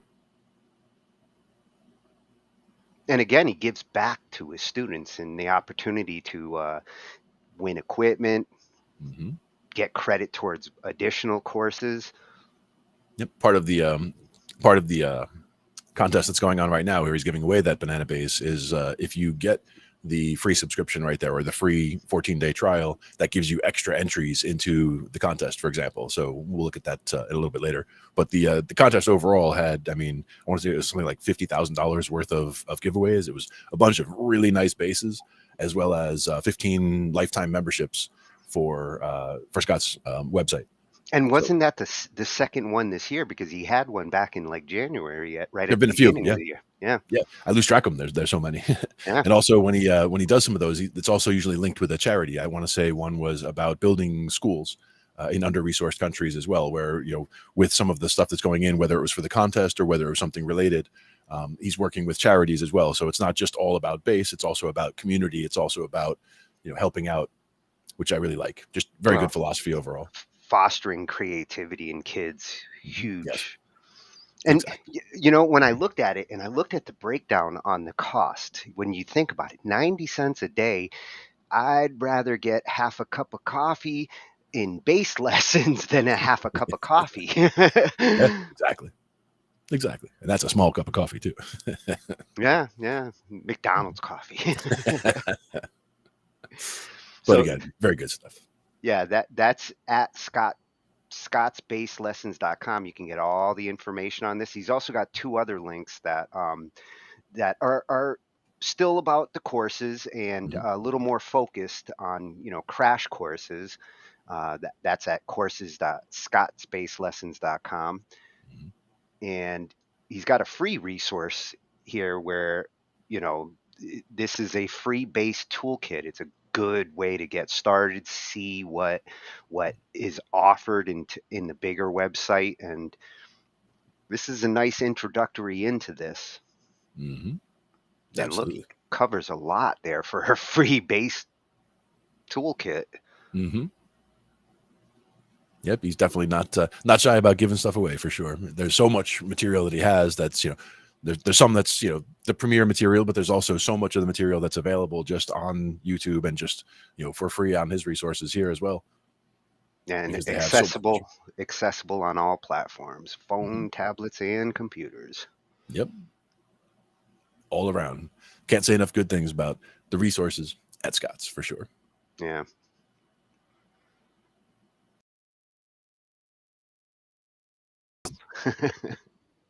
And then Nare Soul.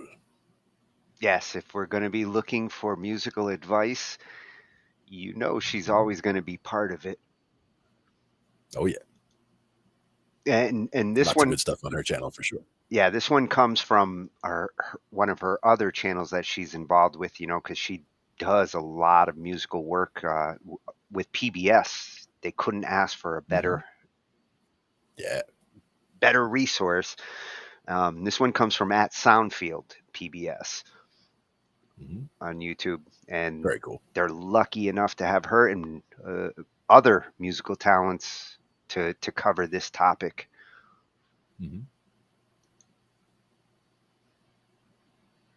We're going to look at how they can make music sound scary. Well, how composers make music sound scary. That's the question. Which is a little different than, making your instrument sound scary. As a composer, you've got to pick the right instruments. Absolutely. And let's see which ones are the right ones. Horror films don't get much respect, but while horror has often been dismissed as lowbrow, its music has been anything but. Listen to the score from the 2018 horror thriller Bird Box. Now check this out. Hear the similarities? This experimental composition was a key part of The Exorcist, a film that changed horror music forever. But what is that sound, and how did it come to influence the horror films of today? Nare and I are going to compose a score for an original scary short. But first, let's take a look back at how scary music has evolved from the silent era to The Exorcist to today. Since there's been film, there's been horror. In the silent era, most films would either have no music, or they would be accompanied by live musicians who would play popular or classical tunes. Only a handful of silent horror films were accompanied by original scores. The music written for the 1920 release of The Cabinet of Dr. Caligari was described by one theater runner as eligible for citizenship in a nightmare country.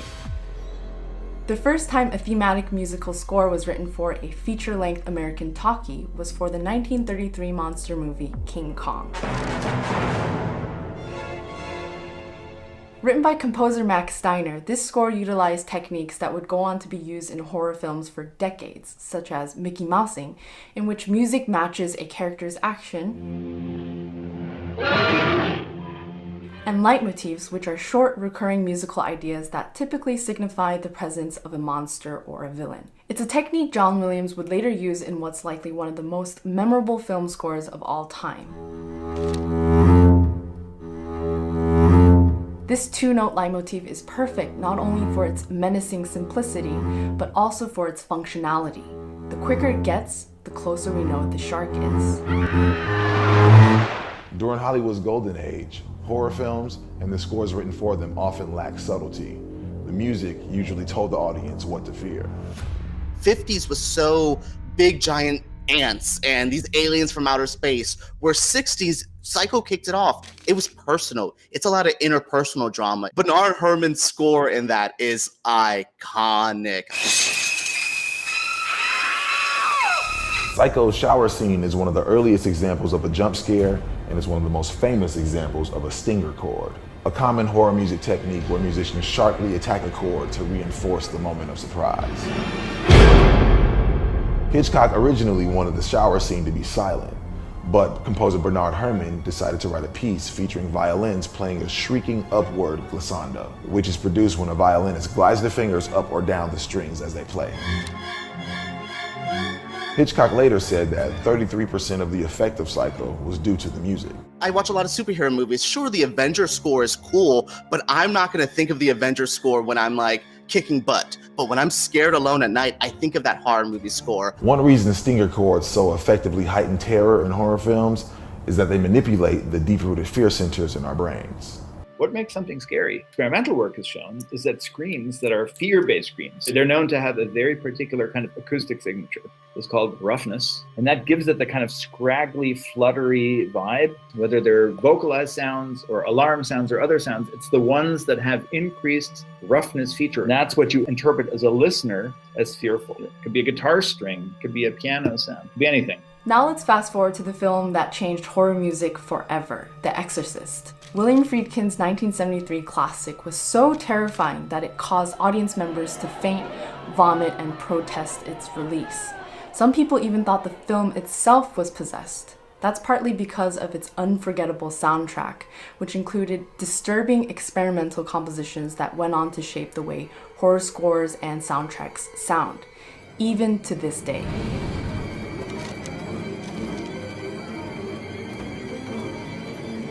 That's the sound of Krzysztof Penderecki, the leader of the Polish school of avant-garde composers in the 1950s and 60s. To get this haunting sound, Penderecki used tools like sound masses and tone clusters. Penderecki's score, I don't know, it sounds classic.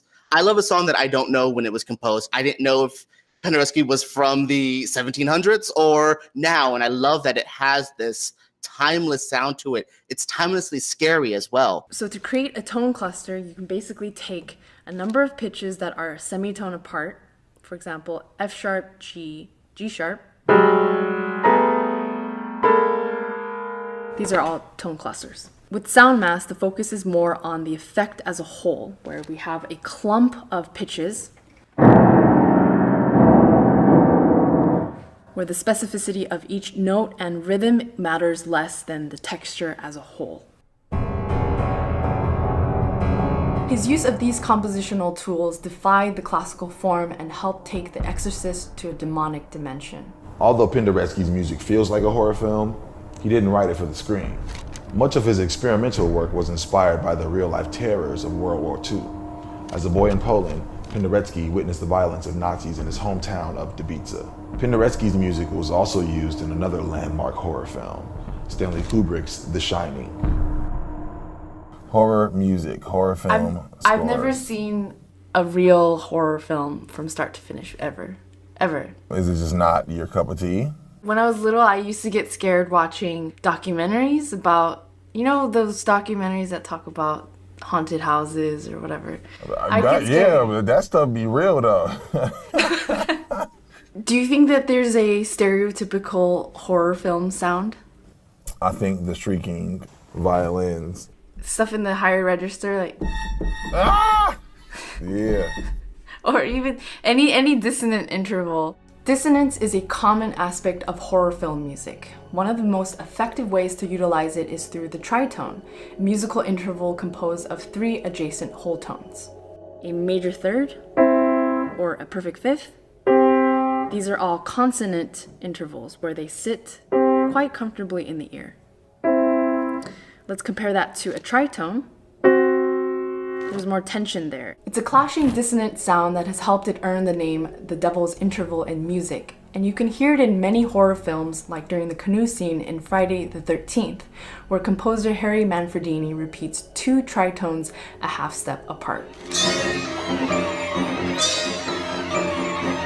Another common technique is to put familiar or non-threatening music into a creepy context. Often it's little kids singing children's songs. Also, quoting religious music can help set the stage for films that traffic in the demonic. Wendy Carlos and Rachel Elkind used this technique in the opening of The Shining with their recomposition of Dies Irae, a 13th century Gregorian chant. Playing instruments in specific or extreme ways is another powerful tool in horror film music. You'll often hear violins play sol ponticello, which means close to the bridge, combined with tremolo to produce eerily shrill sounds. Sometimes, simple techniques can be just as effective at heightening dread in horror films, such as using a bass line to mimic the sound of a heartbeat, as John Carpenter did in The Thing. The steady heartbeat gives us a clue that something menacing is constantly lurking nearby, and it's coming for the characters. Say that if, just with strings, there's something about sustaining a high note, like, can you hear that? Mm-hmm. That just builds tension the more you do it. True. Also really low things like, That's, yeah. and then you put a cluster. Do you want to approach me riding the bike in the hallway and confronting the twins? I'll approach the door. Okay, now here's the score that we made for our horror film starring Toussaint Morrison from our fellow PBS series America from Scratch.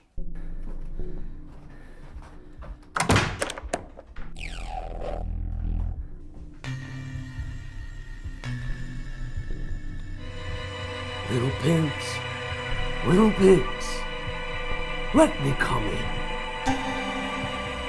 Not by the hair on my chinny chin chin, but I'll huff, and I'll puff, and I'll blow your house in.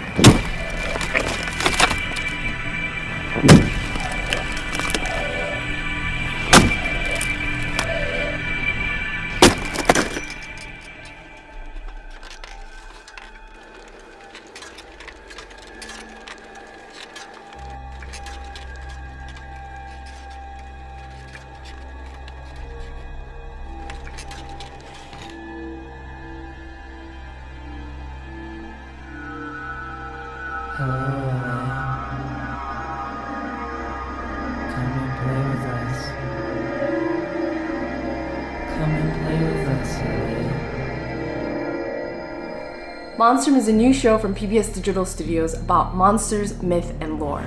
The show is written and hosted by Dr. Emily Zarka, who has a PhD in literature with a focus on monsters. Basically, she's a doctor of monsters. Head to the link in the description to check out the show and find out the origins of iconic monsters.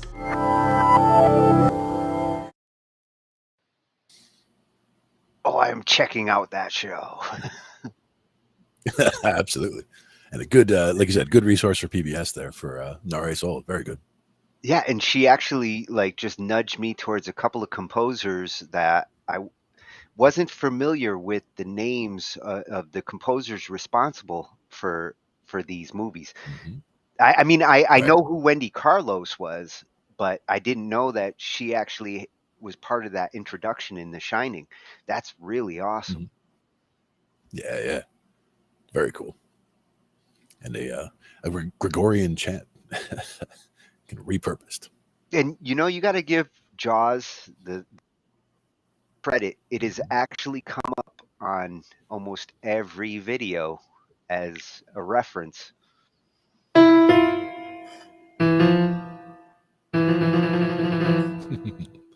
EF.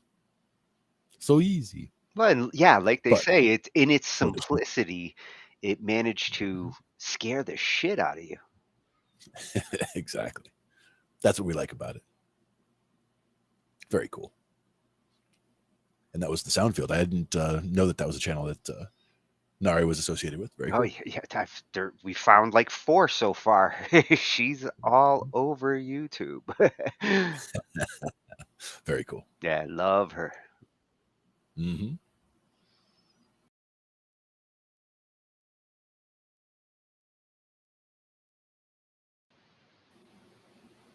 Oh, we love you whole lots.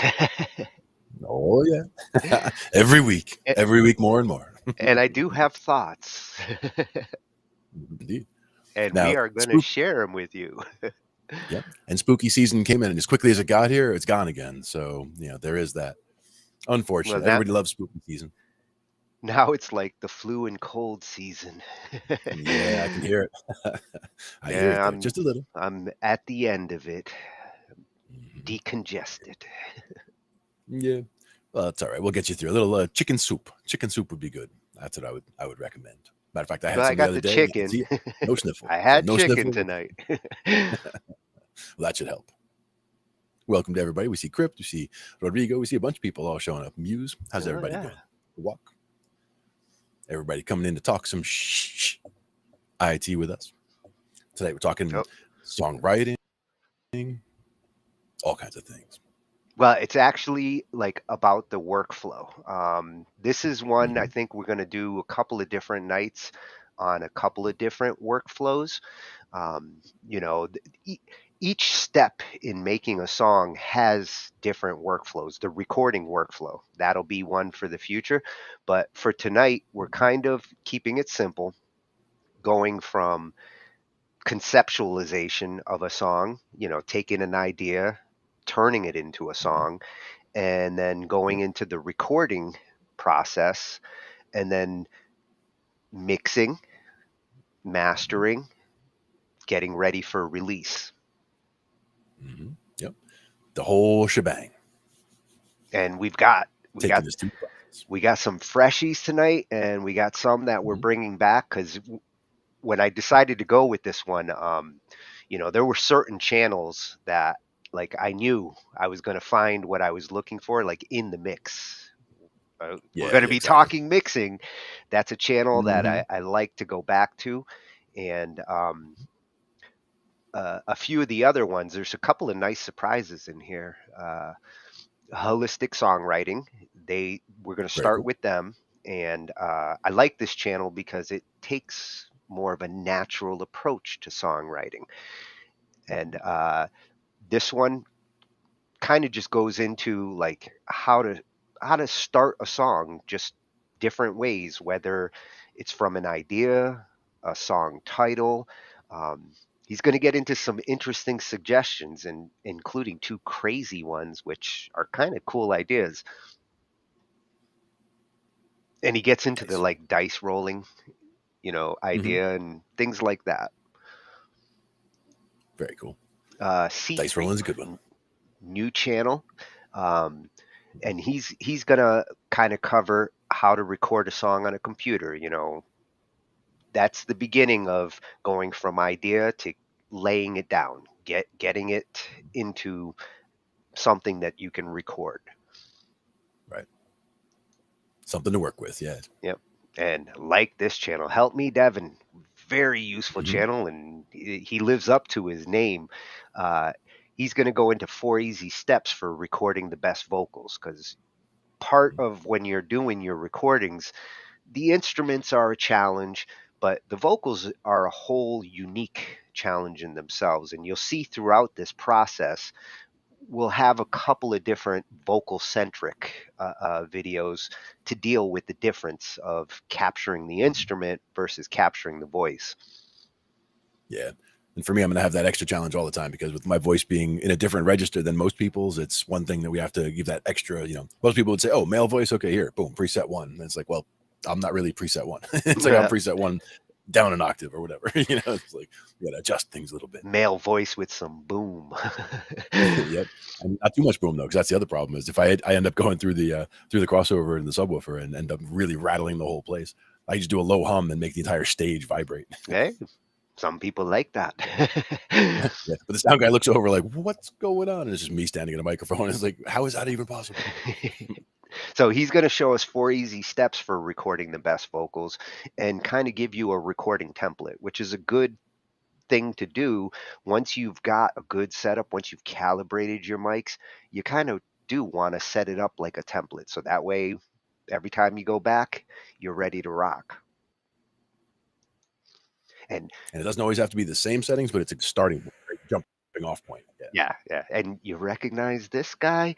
This is our own Chris Lipe from Tuesdays, and it turns out he also does shows on another channel called Recording Revolution. And it's funny, when I was looking through for videos and stuff, I kept going and seeing these thumbnails, and I'm like, wow, this guy could be Chris Lipe's brother. He looks like he's got the same kind of studio. He looks like Chris. And I finally found a video that was relevant to what we're looking at, and I'm like, holy shit, that is Chris. So he's going to be talking about recording vocals and how you use your It headphone. is indeed. And I do agree. A lot of singers tend to use their head monitoring in their headphones the wrong way when it comes to singing. Sometimes it can get in your way if you're not monitoring properly, and he's going to get into some of that. And some always monitor with effects on when, you know, ideally you're hearing the clean product, not so that you're hearing what goes out to the crowd, but so that you're hearing what you need to hear to get yourself, you know, you want to hear all the imperfections in what you're doing so that you can fix it all as you're doing it. Not to, you know, if you have all the effects on, it'll sound great to you, but, you know, you're also not hearing what you could be hearing to make it sound better. Yeah, I'm not a big fan of using the effects during the recording process. I mean, sometimes it's necessary, like especially with guitars, sometimes you need it in order to do the part. But more times, especially with singers, it, like you said, it gets in their way and it doesn't necessarily get them to perform at their best. They rely on the effect more than their voice.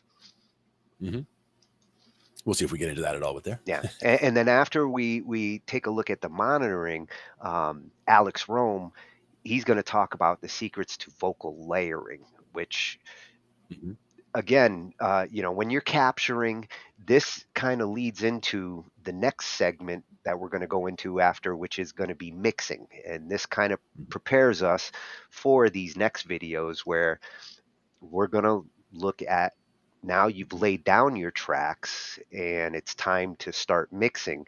And like I said, this was the first channel I thought of when it was like, we're going to talk some mixing, then we are going to get in the mix in here, because he's got some of the best advice on YouTube when it comes to mixing. Excellent. And this particular video, the reason why I chose this one is because it's some of his best advice just summed up in one good video. I mean, you can go to specific stuff across his videos and he'll cover EQ or compression, but this is a nice general explanation to the purpose of mixing and what you're trying to accomplish. Yeah, the goals for sure. And mastering.com, the channel name, I was like, okay. And the funny thing is this is actually about mixing, but the channel just covers, like, you know, the gamut, mixing and mastering, which they kind of go hand in hand, but they are separate things. And this one talks about something that I feel is really important when you're starting out your mix, setting the instrument levels. That's a huge thing when you're before you get into the vocal layers and all that stuff. You really want to smooth out the instruments and how they mesh with each other. Yeah, if you don't, because I mean, if you don't and you need to bring something up later, you're going to end up bringing up the noise with whatever it is you're trying to bring up. So the cleaner the signal you can get, and the better, you know, nice, solid, clean signal across the board. And then you have the ability to mix it however you want. You could have only the tiniest whisper of this and a booming amount of that, because you have all the signal to work with. Whereas if you have only a little bit of signal and you don't get that gain in early, you have to jump through a lot of hoops to get it, if you can even get it to work with later. Yeah, and that's why we start with the whole recording process and the capturing process, because garbage in, garbage out. You got to make sure you get a good capture before this stuff gets easier. Exactly. So he's going to show us. And it does make everything else that much easier. Yeah, he's going to show us how to actually set instrument levels in a mix. And he's got a whole series. So this was just one that fit for what we're going to be talking about. And then getting back to vocals, now that we're in the mixing phase, again, how you deal with vocals is different than how you're going to deal with the instruments. And it's good to start with the instruments and get those all settled, so that way your vocals can reference the levels that you've got already established. If you start mixing the vocals before you deal with your instruments, you may not be happy with the blend and the levels you end up with. And a lot to me depends on the style of music as well, where, in certain styles of music, the vocals really are out front and the main center stage get those vocals out front. In others, they're more kind of background, ambient, a lot of effects on them, that kind of thing. So it does depend on the style of music, but I am always a fan of having, usually you'll figure out one element, like it might be the drums, let's say, and you get the drums to whatever level you're going to have them, then you bring the other instruments to that level. Same thing can happen if you have something that's a very subtle or quiet instrument. You could start with that and say, okay, I want to not overpower that. So you start bringing things in to the point where you can still hear that one thing that you're trying not to hide and make sure it doesn't get buried. And a lot of it, takes tweaking back and forth, but the main thing is you have somewhere to start and as a reference, and you bring things up into it. Yeah. I like to really calibrate the drums and the bass, and then from there the guitars. Those are the three sources that I like to get those volumes smoothed out before worrying about anything else. Yeah. And just as a side tangent, like if let's say you do those steps and then you're trying to bring keys in and there's no level of keys that you can give that's going to get it into the signal because the signal was recorded low, let's say, that's where, okay, now you'd say, bring everybody down 50%, bring the keys up, and now it does match. So, you found where it needs to be, but you figured out where the problem was, like the keys were the problem, where they needed to be louder in the first place. And then you would have had everybody mixable up here. Whereas now you had to bring everything down to get it relative to and get it to work out. And I do find it's easier to do the keys afterwards. They tend to fit in pretty well if like everything else is already taken care of. Yeah. And again, it all comes back to clean signals, good solid signals for the recordings in the first place, for sure. Yeah, and this one also comes from Recording Revolution, same channel that Chris was coming from, and Nice. He's going to talk about how to get vocals to sit perfectly in the mix every time, which is something that I'm constantly talking about when it comes to mixing the vocals. It is all about getting them to sit in there and in their proper place, which is usually in the front and center. And then with the backing vocals, you spread them and put them under the lead vocals. I've had this one in our Watch Later queue for at least a month or two. I've been waiting for to the appropriate night to break it out. Yes, and this one worked. And now as we shift, we've got our mix all done. That's when you want to start thinking of the mastering. You don't really want to be thinking mastering while you're doing your mix. They can get in the way of each other. I prefer to just not worry about the mastering process until I've finished with the mix, because if you try to do your mastering while you're mixing, sometimes you don't end up with the results that you want, and you end up having to remix again during your mastering phase. And if you do things right, you shouldn't. And you can end up boxing yourself into a certain pathway or a certain solution where you aimed for this level of mastering, and then by the time you got there, like you said, it doesn't work out the way you wanted it to, but you already eliminated some other possibilities. You have to go back all the way to the mixing step again to fix it. So yeah, better to mix it well in the first place, for sure. Yeah. When I first started out, when I first started out getting comfortable with mixing and mastering, I found myself a lot of times getting to that point where I thought I was done, and then having to go back and kind of scrap my mix and start all over, because everything starts to mush up if you don't do it right. Now, the question is also, a lot of people will at that point, rather than taking that step, which takes, it takes to it, like you're not admitting defeat, but you're admitting that you have to, take a step back and redo some things, where a lot of people, they'll try to just keep fixing and refixing and making adjustments to what they already have. And if it's already broken, now you're just, throw more reverb, it'll fix it. Throw this on. Oh, wait, maybe this will mask it. Like you're trying to do other things rather than backing up and starting with that clean steps again. Yeah. Clean steps, good mix, and you step forward again. And if you know that even, you know how you mixed it the first time, and then you know that you didn't like what you got in the mastering stage. So now you say, okay, well, I'm going to change it a little bit to how I mixed it before. Like mix it the same way you did before, but I'll make this adjustment and bring that to the mastering phase and see how that sounds, because that might be the change that you needed that you didn't realize. Yeah, if you're at that part where it's starting to sound mushy because you've done too much, then you either have to be able to pull back whatever made it start to get mushy, or you do have to like jump back and reassemble. So Indeed. Sage Audio, they actually get the last two here.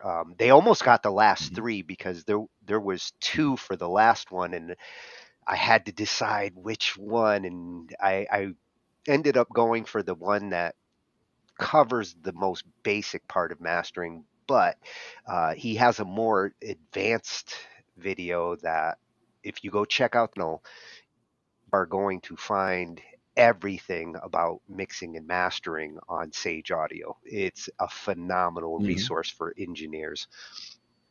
So here he's going to show how to prepare your mix for mastering.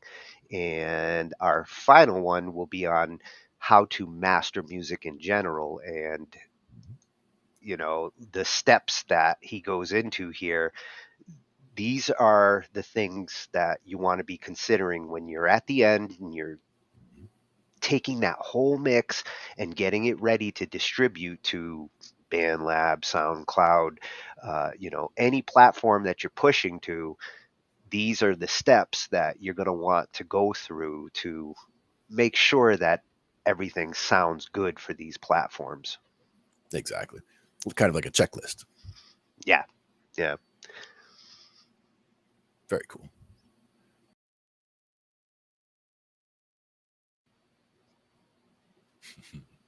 It was meant to be another Thursday. Every time it's meant to be another Thursday. Happy Thursday to everybody, and welcome. Thanks for joining us. We're going to get started on another evening. And this topic tonight was meant to be with like the last couple of weeks, you know, we've been talking mixing and workflow, and I kind of got this idea last week where we go through some of the important effects that we deal with mixing. And, you know, the first one, no question, was reverb. Reverb. Gotta have a lot. And getting to know the room. Getting to know the room and not conflicting with reverbs, because that's always an issue as well. I mean, that's something that, you know, when you first learn about reverb, it gets really easy to fall into the trap of, oh, I you know, I have 10 tracks, and as I put each track in, I put a track in, and then I put reverb, and then I put a track in, I put reverb, and I put a track in, and I put reverb.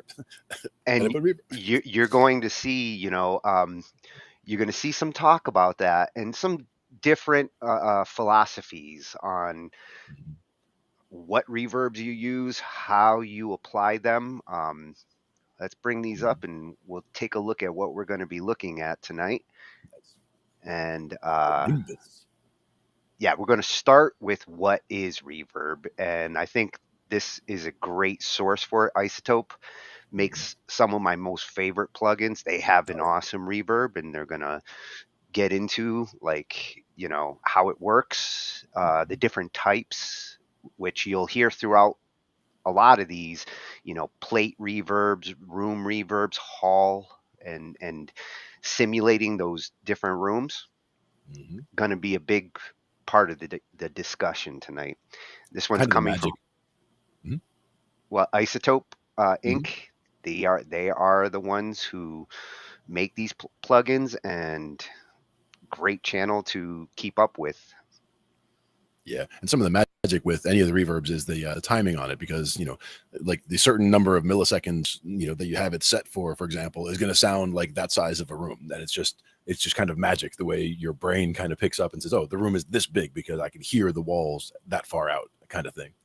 Yeah, and it's funny because, you know, we don't always have control of our rooms. So a lot of times we're utilizing reverb to get the sound that you would want in the room if you could get into that room. Brings cohesion, brings it all together. Yeah, especially how you mix it, which is going to be one of the ones in the middle there. Again, if we're talking this kind of stuff, I can't resist in the mix. He has everything when it comes to mixing, and for reverb, it's a big part of the mixing process. Can't emphasize, like, it's the first thing I do when I start a mix. I create that reverb bus and start to get to work on the glue. Yep. Oh, and here's a new one. Jumps in the pool. Yep. Mike Cole is going to talk about dealing with reverb more so on stage and, for guitar, because how you deal with reverb with guitar is different than what you might do with vocals. And in some cases with vocals, you might have exceptions on how using multiple reverbs and things like that. Whereas usually with the other instruments, it's more about that cohesion. Yeah. Not to mention some people, they have, reverb as part of their, their character sound or their, their signature sound, let's say, coming from their amp. They're used to, being on stage and they have, these settings and this pedal board and, this on the amp, and, they're used to filling the room with that themselves. And if they're doing that and you're trying to get a signal from it, then you'd want to be miking the amp to get that signal chain rather than trying to get it just straight from the pedal chain, for example. And this one, not a new channel for us. Actually, Uni hooked me up with this channel a couple months back, and he's a lot like some of our other channels, covers the gamut. And this one I felt was especially important because it's what I hear on BandLab tracks a lot, is people using too much reverb or pushing it to. A lot of times I feel like they're trying to cover up their voices or, mask imperfections. And he's going to talk about avoiding that. Yeah. Another way that happens is when you start doing the, a little tweak here and then you keep revisiting it and you go back 50 times, and each time you go back in, you're like, oh, it sounds even better with a little more reverb. Oh, it sounds even better with a little more reverb. And each time you do that, maybe in that session, it's sounding better and better. But if you were to sleep on it and come back and listen to it, you'd probably hear it with all that excess reverb on there as well. Well, and you start to go ear blind to it. Like your brain starts to compensate, and you don't hear as much of the reverb that you're actually putting in because you're gradually bringing it up. And then when you do come back the next morning, sometimes you're like, what the hell? Who came in here and changed my mix? I know that when I left, it didn't sound like this. So he's gonna help us get square on how much reverb. And like I said, with guitar, it's just as important to understand the vocal side of things. So I thought it was important to get in, some good vocal tips on reverb. It's one of the things when it comes to vocals that you really want to get your reverb squared away. Otherwise, you could have the greatest song and mess it up with bad vocal reverb. Yeah, and good vocal reverb is such a good thing. So yeah. And this one's Sage Audio, which is quickly becoming like one of my favorite channels. They a whole bunch of different series that they have. Oh, and Waves Audio is going back to the plugins like Isotope. Waves is another company that their plugins are second to none, and they have some very useful ones when it comes to mixing. And what I like with this one is, they're really going to talk about how to get the room sound no matter what room you started with. Because you got to be able to. Yeah. And this one was a necessity for me because when it comes to how I mix, I can't emphasize it enough. Bus mixing has changed my approach to things. And with stuff like reverb, when you take this kind of approach, it simplifies a lot of what you're trying to do. He's going to get into the complications of putting reverb on every track, the way a lot of, especially with BandLab, because with the BandLab editor, you don't have bus mixing. Adding different reverbs on different tracks can really mess things up. Yeah, absolutely. And kill your computer. So this was a new channel, and I'm liking what I'm seeing over there. Beyond the Beat, he's gonna help get us comfortable with bus mixing. Nice. And we got to talk about these plugins and, you know, the different ones that you might find out there. And again, Sage Audio had to, they get two because they A twofer. covered the gamut. And I liked what they're doing here is, you know, comparing what you might get for free versus cheap to like the high end expensive ones, and you know, whether it's worth what you're paying for. Exactly. And that's the thing, is like sometimes you get the free alternatives, sometimes you see the ones that are similar or have that same idea, but a lot of times the ones that you pay for really do have, you know, just that little bit extra to make them worthwhile. Depends on the plugin, for sure. Or in some cases they have like like lexicons back in the 90s. They had a staple sound to them that made them worth buying that expensive hardware. Yeah. And as we wind down, we're going to talk about some alternate approaches to reverb, because when it comes to reverb, delay kind of goes hand in hand with it, and sometimes they do sort of fit the same purposes, but they are different effects. And in this one, it's got a nice view of whether you start with the reverb and then go to the delay in your signal chain, or start with the delay and then add the reverb to your echoes. And there is no right or wrong here. It's just what you're trying to accomplish. And if you try it one way and you're like, I'm not really, you know, don't really like the way that sounds, try switching the order of them and see what that does. Even if you're not sure what it'll do, just to see, you know, oh, maybe you put them in the reversed order and you change this setting here and that setting there, and all of a sudden it's something cool that you wouldn't have even thought about before. So, and you should definitely try them both ways. Get familiar with them. Yep. That one comes from Learn Audio Engineering, another new channel. Nice. And, you know, to sum it up, we're going to get into a little bit on the delay side with the pedals. And like, you know, for you guitarists and bassists out there, how to choose a good delay pedal.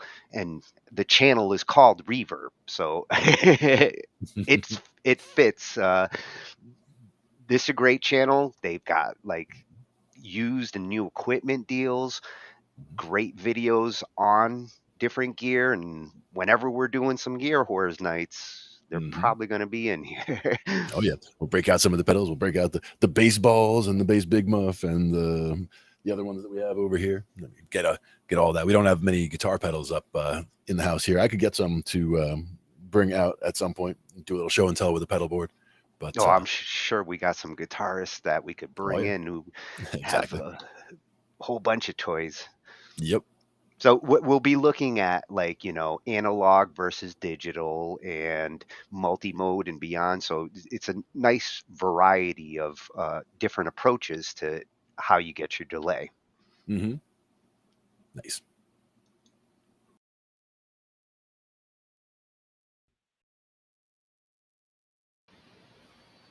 Oh, see what happens when Ange is pushing the buttons? How did that happen? Oh. Yes, Ange, you beat me because you pushed the button. It happens. And how about one of these? There we go. That's what I like. And this is our theme for tonight. Yep. There it is. I actually got the idea because BandLab yesterday put up a post talking about ways to asking people if they had a lot of half-done songs and what causes and a lot of people do half-done songs. Yep, a lot of different reasons. To me, at least, a lot of different reasons. But I do have a lot of half-done songs. In a lot of cases, there were covers that I started doing, and then just, you know, got like part of it done, got like half of a bass track done or half of a guitar track done, and then kind of put it on a shelf because it was not a priority to put it out there. But for original songs, that's the real question. Leaving that kind of stuff half done is, you know, you should really push those through. Yeah, if it's a cover, then it's just like getting through the part and usually if you're not happy with what you've done so far, then it's like, oh, do I want to like do the other half, because you feel like you want to start over again. But when you're writing, hitting those walls when you're writing is a big challenge. Yep. And that's the other thing, is if you were doing it again with the cover scenario, if you do put it up on the shelf and just leave it there, and then 3 months later you come back and you listen to it, you know, you might have progressed a lot instrumentally and in your production work in those 3 months. So you listen back to it and you go, man, that sounds like crap, but I could do better than that right now. And you just sit down and you do way better than that right now. And then, you know, and then maybe that'll push you further. Otherwise, you know, put it back on the shelf and then 3 months later, revisit it again and say, oh, now I can add a bass part, you know, can work in like stages like that. At this point, I'm going back to projects that I already did and finished and redoing them again, just because of like everything we've been learning, you know, this year. Exactly. And that's awesome too. Mix number 3. Yep. Number 3, version 3, V3. Well, now it's with extra music. I got the stems in there, so yeah, I love new the and stems. improved. Love the stems, because then I can, you know, individually listen to different parts and even just, you know, mute different parts. If I want to play the guitar part, I can just listen to it as, you know, really listen to it and focus on that one on one way through, and then mute that track on the next way through and try to play that part in myself and see how much of a difference there is, because there's a difference. Yeah, and what I've been suggesting to some singers is to actually mute as much as possible and just play the like track that helps them get through. And I find that some singers sing better when they don't have all the excess noise going on and they're just focused on the piano track or the guitar track, and it helps them to get their emotion out more. Yeah, absolutely. And anything then you that can helps get that all together, anything that helps the performance is definitely a good thing. Yeah, and then you can turn those tracks on afterwards and listen to them along with your voice. Yeah, exactly. That's where I love the guide tracks that you have in there, because, you know, you can sit there and, you know, it kind of gives you where the melody line goes, so that you know the timing of where to, you know, what the melody line should be doing and the timing of how to get the words in. And then you can, you know, mute that part out and go from there. Yeah, you can see at least where the melody starts. Timing. Some need to practice their timing. Absolutely. A lot of people do. That's another reason why it's good to start with a bass. Like, you start on bass, you're working on timing already, and timing is just kind of in what you do, so that if you then move from bass to other instruments, you're bringing that with you. You know, your timing from bass applies to guitar, and you'll hear it in the guitar playing of a bass player. Yeah. Usually when I'm working on somebody else's track and adding stuff, bass, the last project I was doing with Snave, it was the bass track and the drum track. I had to turn everything else off just to center what I was going to do. Yep. And then you build around that. And then maybe when you turn the other layers back on, there are some things that clash with whatever is now all coming together. You know, it's all about what things need to still be in there and which things are, you know, extras that, you know, need to be re-examined, let's say. Yeah. And I did run through some of the things that we're going to be talking about tonight as I was trying to come up with the keyboard parts. Because it's not just lyricists that writer's block affects every type of. Matter of fact, the first couple of videos isn't just going to talk about writer's block. What I found as I was searching for this, the term that they use is creative block. Yeah. And it applies to authors, it applies to artists, you know, visual artists, musical artists. You'll notice a couple of these aren't necessarily talking just about songwriting. Specifically, this first one. This first one is actually towards the authors, you know, but right. Ange is constantly saying, you know, musicians, we're storytellers, and the things she's going to talk about and the suggestions she gives to authors who are dealing with writer's block apply just as much to songwriters. And in some cases, the suggestions could really help you when you're working on a song trying to tell the story. Absolutely. Yeah, that one. And creative block, that is a better name for it. Yeah, it made sense as I was searching.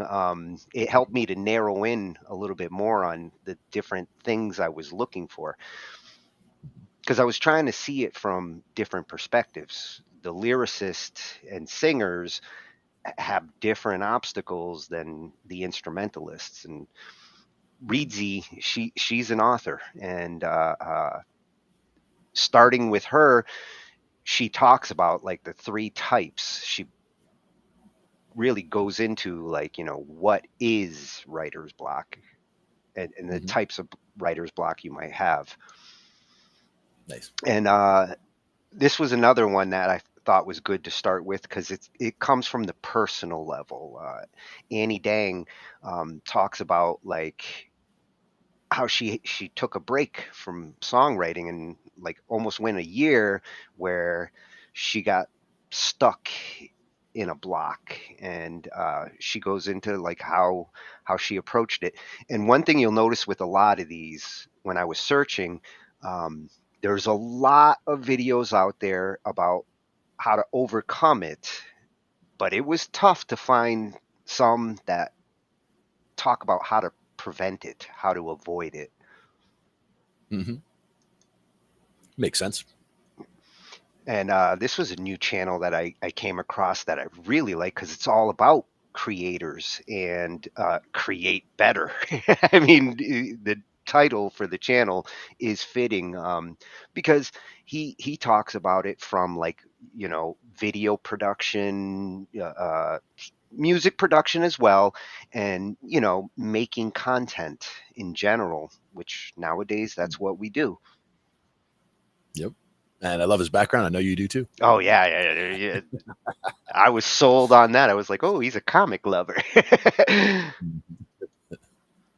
Oh, and Nicola, this one has 3 great techniques on how to avoid. And that's, as I was going through it, that's what I really wanted to find some tips on. So she hits the hammer on the head with things to do to avoid getting into that stuck situation. You're going to hear a lot of talk about like motivation, you know, and striving for perfection, these kinds of things that tend to cause the writer's block. And then Music by Maddie, one that we came across, I think a few months ago with one of our other topics. And he's looking at it more from exercising, you know, which is same as avoiding like your creative muscle. If you do some of these things he suggests, that's another way of avoiding getting those obstacles. Oh, and you know Sensei. Sensei. I told you I would get him in anytime he fit the topic, and that's what I love about his channel, because like we went there for the guitar, but we stayed because I mean he covers songwriting and music theory and everything else on top of it. He's just a well-rounded channel with information for all types of musicians. And he's gonna show how to conquer it. Nice. Oh, and you know, even the big guys will have writer's block, and crafty music tips. Another cool channel that, like, loving the library over there. He's gonna talk about how like John Lennon kind of dealt with it with one of his songs, where, you know, the way that he got around it, very creative approach. And it goes to show you, like, you know, even the music legends deal with it. This is something every creative person out there will deal with in making things. Most definitely. Yep. And then Curtis King TV, loving this channel too. He's one who's built up a nice community. He's got a lot of good information, and you join this community, you will have musical friends. Curtis King TV is going to give you a cure for music producers for beat blocks. You know, because beat makers too probably run into this more than some of the other creative types out there, because eventually your beats start to sound the same. Right. This one sounds too much like this, and then you tweak it. Oh, now it sounds too much like that. Yeah. Yeah, and he's going to mention that. In the Roan Zone, another freshie, songwriting, music production tutorials. You know, I love those channels. Oh, yeah. And for this one, it's for the lyricists. You know, the one that's probably the most common when it comes to like getting the words out, the words you want to say, the words that fit with the music. He's going to cover on how to write lyrics, and this is a whole segment that he has, but this one starts part 1 with writer's block. Right. On point for tonight. Yeah. And, you know, to go from the lyricism with rap songs, and again, one that's probably very common on the lab. You know, you got a lot of freestylers and rappers who, whether they get into a writer's block or they get into a comfort zone where they don't change their style, they just continuously keep doing the same thing, and that is a form of writer's block. Right. And this falling into a rut or repetition. Yeah, this is a channel that we have gone to before because it's called How to Rap, and we have gone here. And you know, to finish it off, I almost picked a couple of videos from Joy here, because one of the things they're going to talk about is, like, you know, the lack of an idea. That's one big cause for sometimes why you hit the wall on what you're trying to do. And I ended up going with this one versus the other video. She actually made the second video after this one because one of her last suggestions was write about yourself. And that's just one of the suggestions she's going to give in this one. But for here, she's going to give you 50 song ideas that you could write about. Like if you're not feeling an idea and you're wondering, like, what can I write about? She's going to blast out 50 good suggestions. And nice. Pick one out of the hat and then start from there. Yeah. Well, and she started with love and sex, which fits like so many songs. Yeah. For songwriting, absolutely. It's right in there. Yeah, so she got my attention. Nice. Very cool.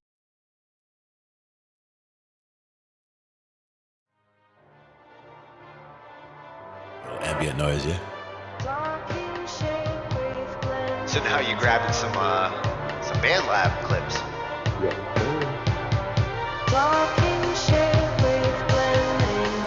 Now for me, that would also be something where I would use like volume automation and like bring that from the bottom, like bring it in and then bring it back out. Kind of. And these are the kinds of sounds you can stretch.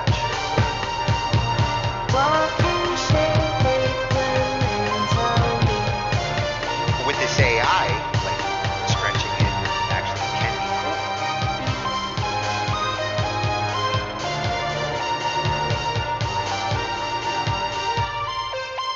Oh, that was perfect for the interlude too. Ends it right in the right I spot. didn't even notice 40. I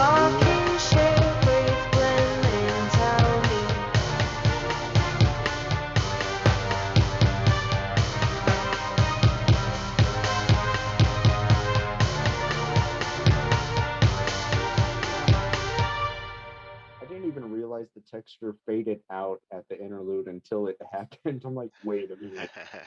Sometimes you just, it was just meant to be that way.